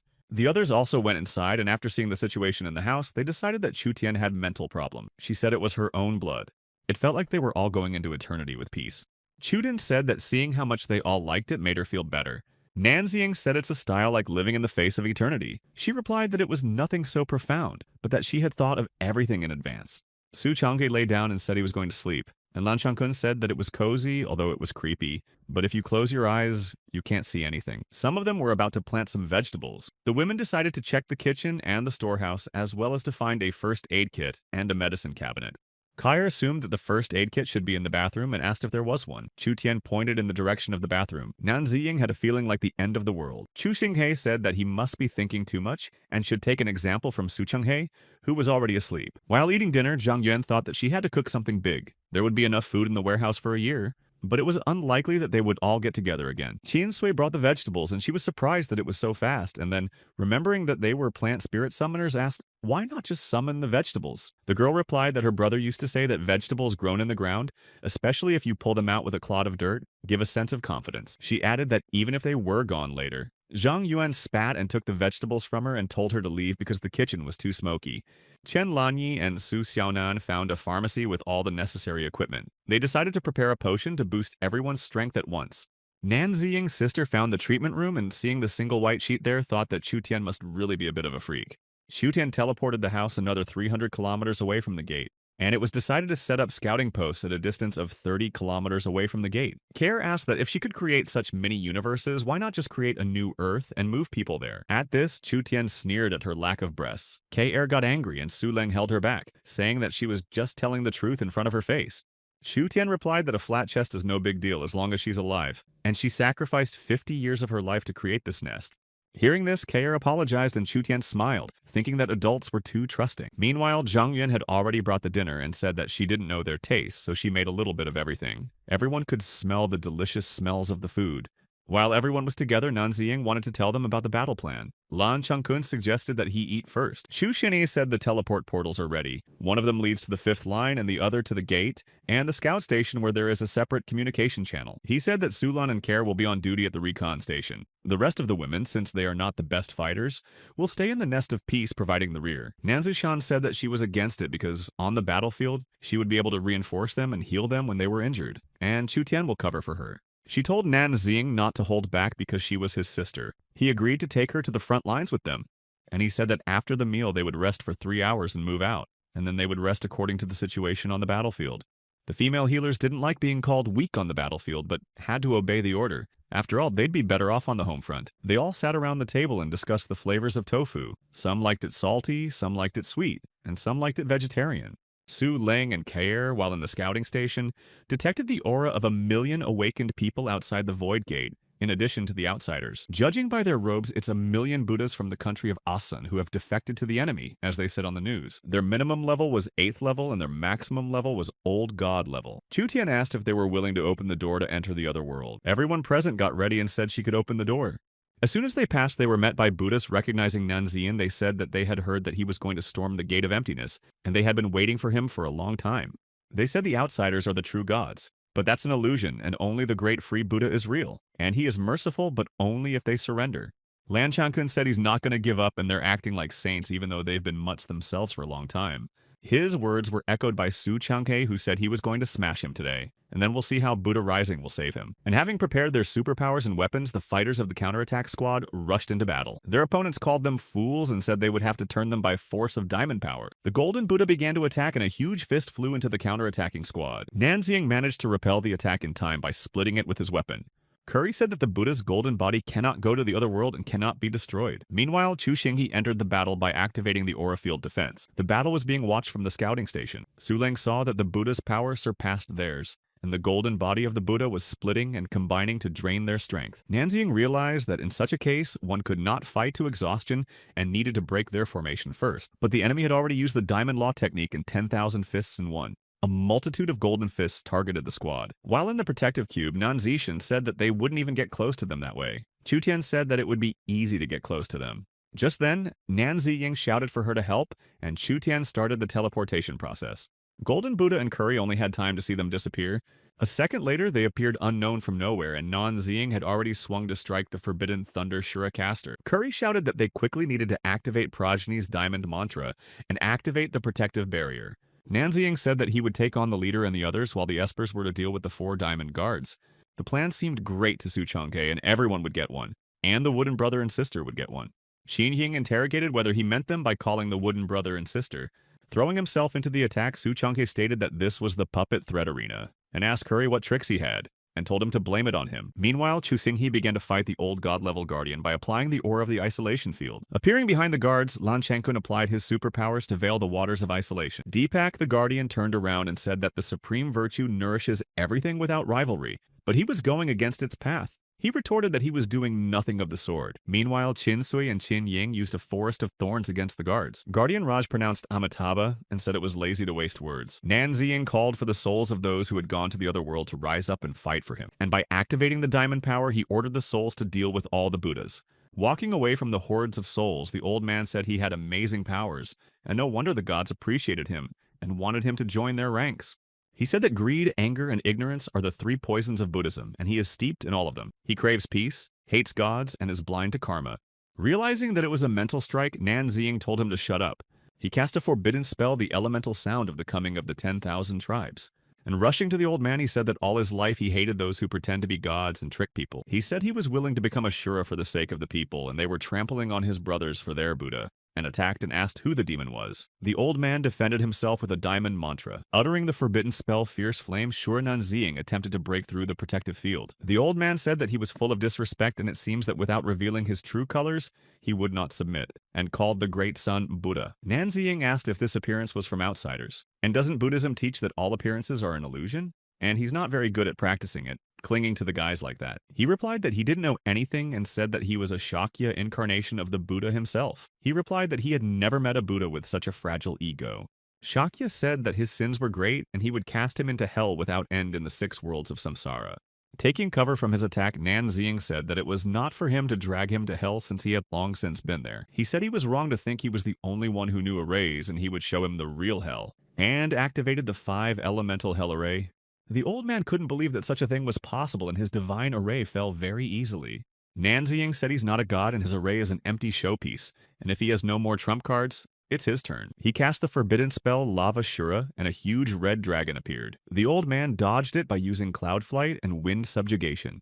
He applied the diamond mantra for protection, and Nanziying cast a forbidden ice Shura spell, and a second dragon appeared. After that, he applied a golden lock array of shackles, and the old man's protective field was shackled by chains. His defenses disintegrated, and he shackled himself, begging the foreign gods to save him. Then Nanziying saw that he had disappeared and thought that an S-class of outsiders had appeared. In the past life, when they first appeared, humanity soon fell. Suddenly, he heard his father's voice asking him to save him. Holding him back, Shakya ordered him to surrender, or he would send his father to the next world, and he must submit to the alien gods who were interested in him.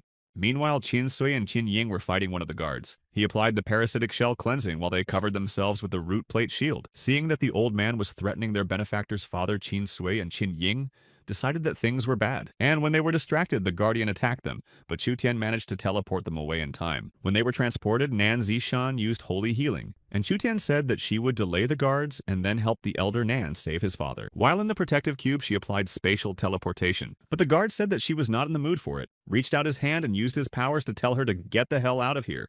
Meanwhile, Chu Xinghe was fighting another guard. He said that no one should be distracted and one should trust Nan Ziying and focus on the battle. Su Changhe, holding one of the guards, said that he did not need guidance and should take care of himself, and don't expect him to be distracted.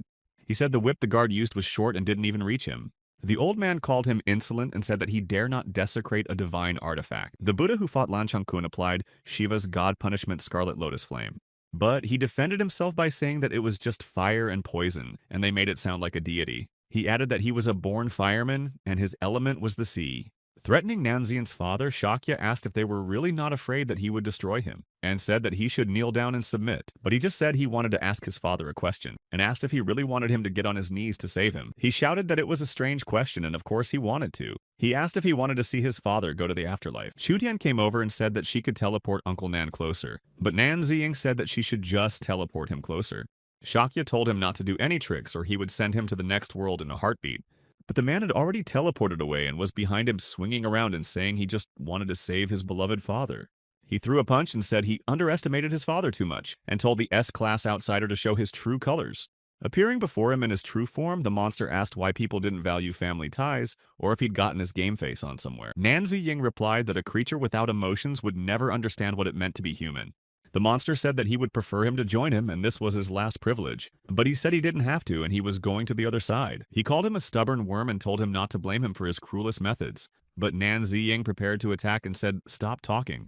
After giving him a lava strike, Nanxiang said that his abilities were just empty bragging and illusions, and his attack and defense are weak. He added that these millions of Buddhas have succumbed to his charms, chasing the illusion of appearance. But his obsession is to get rid of them all. The monster said he can't believe he doesn't care about his father's life. And if he was calm before because it was fake, now it's real. Before Nanxiang knew it, pictures from his life began to pop up in his mind. He saw little himself in his father's arms when the decision was made to name him Nanxiang. Then he remembered a time when he was wronged and went to his father to complain. He asked him if he had fought back, but Nanxiang said he was afraid. His father then told him to try not to be afraid, but to fight back. And even if he couldn't overpower the crowd, he should stick to one and beat him. The next time he did so.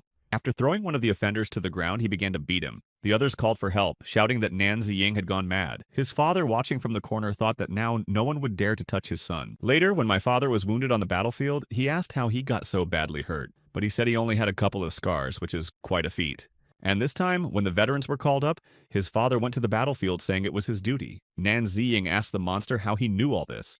He replied that he knew everything from his father's mind, and calling him a miserable insect, he said that with his powers it would be easy to send him to the next world. And he added that there was one but and pointed to the golden Buddha clutching something in his hand. Then Nanxiang saw that in the golden Buddha's hand was his father.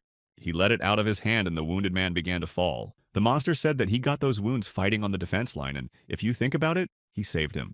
And the monster said that now it was his turn to retaliate and used his powers. Sulang told Nanxiang that a report had come from the 5th line of defense that Mr. Nan Xunshan had indeed disappeared on the battlefield. The monster said he's completely merged with his father's blood, and if he sent him to the afterlife, his father would disappear too, and asked him if he had the guts. Nanxiang silently looked at what was happening, not knowing what to do. And the monster said through Nan Xunshan's mouth that people like him would always be constrained by miserable feelings, and since that was the case, it was time for him to go. And he applied the earth withdrawal technique about to leave the battlefield. Looking at his father, Nanxiang asked him what he should do. He asked to be saved, and the monster was surprised that he still had his own consciousness. But Nanxiang told him to stop fooling him and used the forbidden lava spell. The monster shouted that even though he was saying the same words that he was faking, Nanxiang knew that he was real, and asked what was going on with people in general. Chutian said that Senior Nan could summon Father right now, but the Espers replied that he didn't summon those who went to the other world fighting. Nanxiang thought that he wanted them to rest quietly, and after winning give everyone a chance to reunite, and otherwise they might disappear. Trying to squash the attacking beetles, Chutian said that they were very tenacious. Shinsui decided to help her and used her superpowers. One of the guards appeared and called them scoundrels and asked him where his true form was and where they had put it. Chinsui told her brother that he should go and clean up his own problems instead of waiting for someone else. He replied that he should go and clean up the battlefield. At dawn, Zhang Yuan teleported over to them and brought everyone breakfast. After accepting the trays of food, Su Changhe was amazed at her hard work. She said that she only had these skills and had to work hard not to be kicked out. She told everyone to start eating, and Chutian asked Su Leng and Zhao Keir to teleport to them.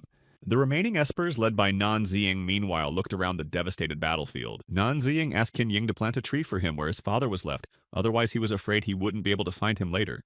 When the monster grabbed Nan Xunshan, he told him that they had explained everything, but they would not understand it. That's why humanity continues to live and fight. And at that moment, before tackling the monster, Nanxiang apologized to his father for what he was about to do. Sitting on the ground and crying, he vowed that the day of reunion would come, but now he must sleep in peace. And he added that when he cleaned up all that yard and brought it home, His father would be sure to make them some yummy food. Meanwhile, Nan Zishan used her abilities and pulled all the parasites out of the espers, and they thought they were the ones who had let everyone down. But Nan Zishan objected that it was not their fault, but the joint decision of her father and brother. She cried and apologized for not being able to contain her feelings. Meanwhile, Nan Ziying applied the technique of hell on earth, causing a tornado, and started the sweep. After having breakfast, the rest of the people watched and thought that they should help the wooden brother and sister. But Chu Xinghe said that they should grow up on their own. Meanwhile, they were trying to catch up with the remaining guards who had run away, and said that they had made a complete mess of things and were therefore in trouble. He, saying that the shell is like a nest and 1,000 sins entangle it, applied the parasitic shell by throwing many larvae at the pursuers. Then Qin Ying, saying that the seed is reverse parasitism, threw back many sprouts. The sprouts encircled the parasite larvae and restrained them. The guardian said that sins are soil and he is his own judge in Sansara. But Qin Ying activated the spike alloy and caught the guardian with the help of the plants. He fell to the ground, not understanding why his Buddha was not saving him. Sui Ying said that most likely Buddha only saves those who save themselves. Meanwhile, Nan Ziying told the Buddha souls that CLI they wanted liberation. He would give them a chance if they went to the 5th line of defense. One of the guards asked why his true appearance had disappeared. Chu Xinghe replied that their true appearances were an illusion created by outsiders who no longer existed. At the same time, Lan Changkun attacked the guards and said that once their appearance disappeared, it was as if they had been replaced. They had turned from brave men into cowards.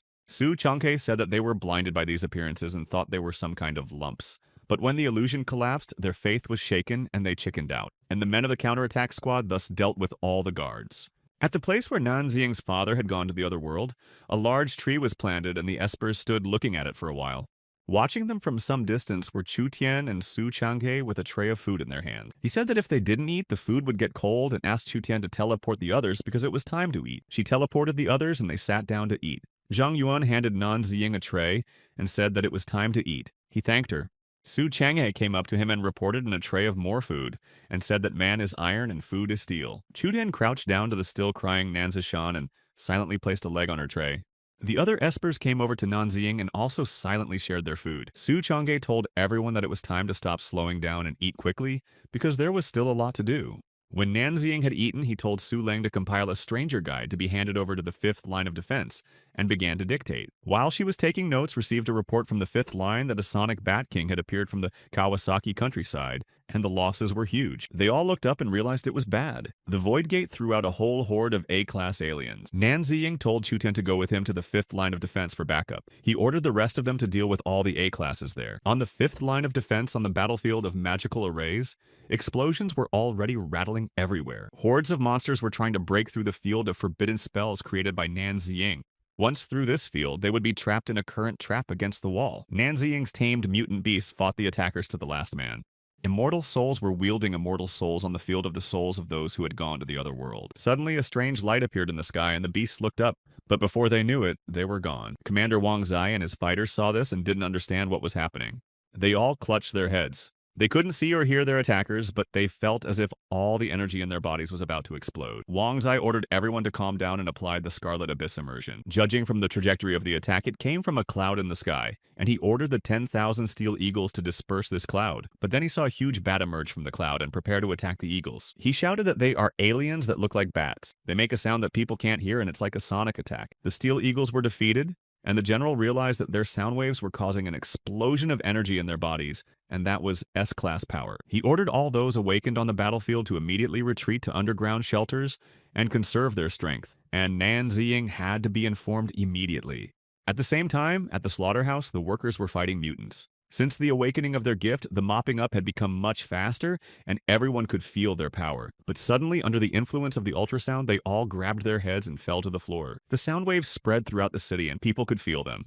Arriving at the 5th line of defense, Nan Ziying realized that this was a sonic attack and needed to urgently muffle the sound to keep the city's fighting ability intact. He cast the forbidden spell of the sound element Great Sound Soundless, and then created a soundproof dome 500 kilometers long and activated with a gain of 10 billion. Upon realizing that the sonic attack had been lifted, General Wang Zai realized that it was Nan Ziying and ordered the soldiers to follow him into the attack and continue fighting. The slaughterhouse workers didn't realize what it was, but they thought there was a creepy opponent on line 5. They decided to go watch the live broadcast. Nan Ziying asked Chu Tian to teleport him there and work in conjunction with him.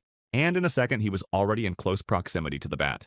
But he didn't have time to attack because the enemy flew away at breakneck speed, and he realized that he would have to strike with lightning. First, he cast the Forbidden Wood spell to strengthen, and then the Forbidden Lightning Strike spell. Lightning struck, but the bat dodged it. Nanziying was surprised at the speed that even the lightning could not keep up. He realized that he couldn't be hit by normal attacks.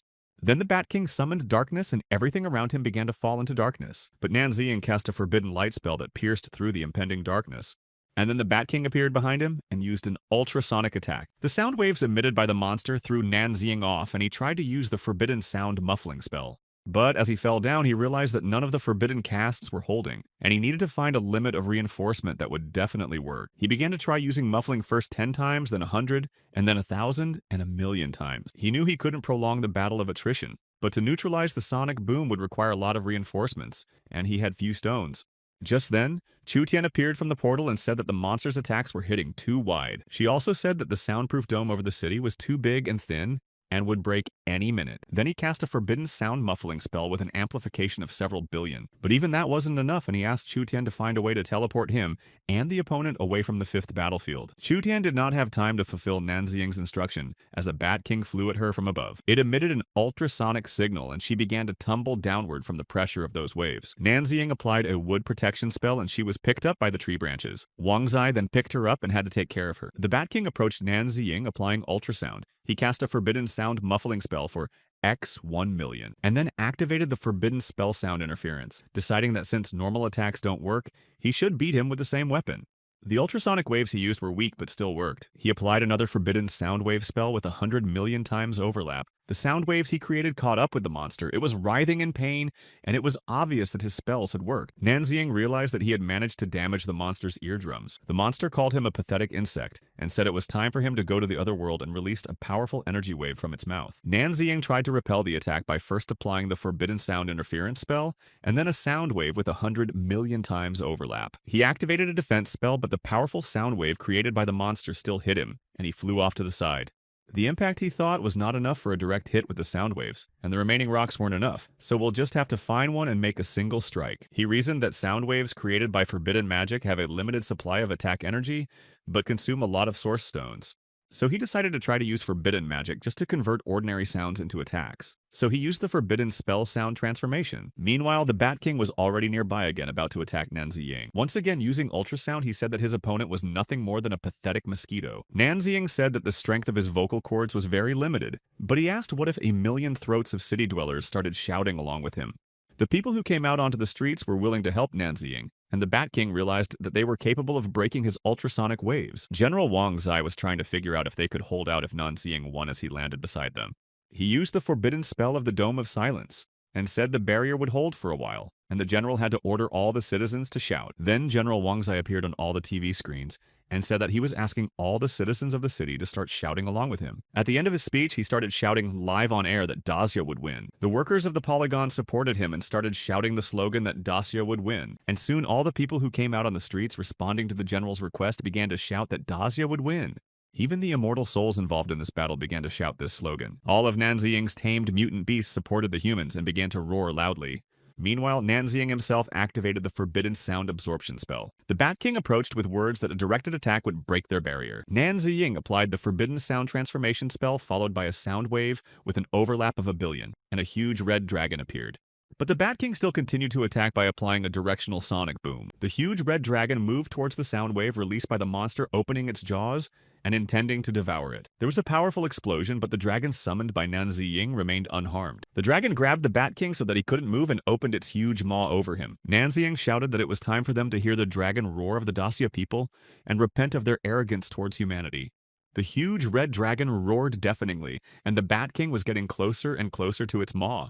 In a second, the entire space around them was covered in smoke, and the monster went to the other world. Nanziying said he had to go back to the gate to stop a possible invasion, and Wang Zai was to let him know if the aliens showed up. They leaned over Chu-Tian, and Nanziying asked how she was feeling. She was weak and asked him for permission to teleport to the shelter. She started to open the portal, saying she thought she should be able to do it. She opened it, but immediately in Nanziying's arms she lost her senses. He shouted her name. Realizing that she needed to be handed over to the healers, he rushed to the open portal. Meanwhile, near the Gate of the Void, there was a battle going on with the new aliens who had come through the gate. Chuxing, he used his superpowers and said that he needed to clear the battlefield. Su Chang'e had meanwhile defeated almost all the turtles and said that it was a pity they were monsters and not real animals. as they could have made a great soup. Using his superpowers, Lan Changkun said that he had suffered a lot in the past battle with those creatures, but he's not the same as before. Fighting the huge snakes, Qin Ying and Sui Ying used 1,000 poisonous thorns against them and magical plants to bind the monsters. When they finally dealt with all the monsters, Su Changhe said that breakfast failed like it never happened, and he was hungry again. Shu King he wondered how Nan Ziying was doing. Lan Changkun said that at this time, no news was also good news. Looking up, Chu Xingyi thought that after teleporting the wave of monsters, the gate would stop working for a while. There must be a principle behind their appearance. Su Changyi listened to his assumption and said that he must have found out something new. Deciding that it was necessary to record all the teleportation gate emissions, Chu Xinghe asked Su Leng to record all of it and the levels of monsters carried. After listening to the young man's instructions, Su Lan agreed to record all the information. But then strange lights appeared from the void gate in another rift form. Su Changhe looked up and realized that a new rift had appeared, and seeing the lights, he asked bewilderedly what this stuff was.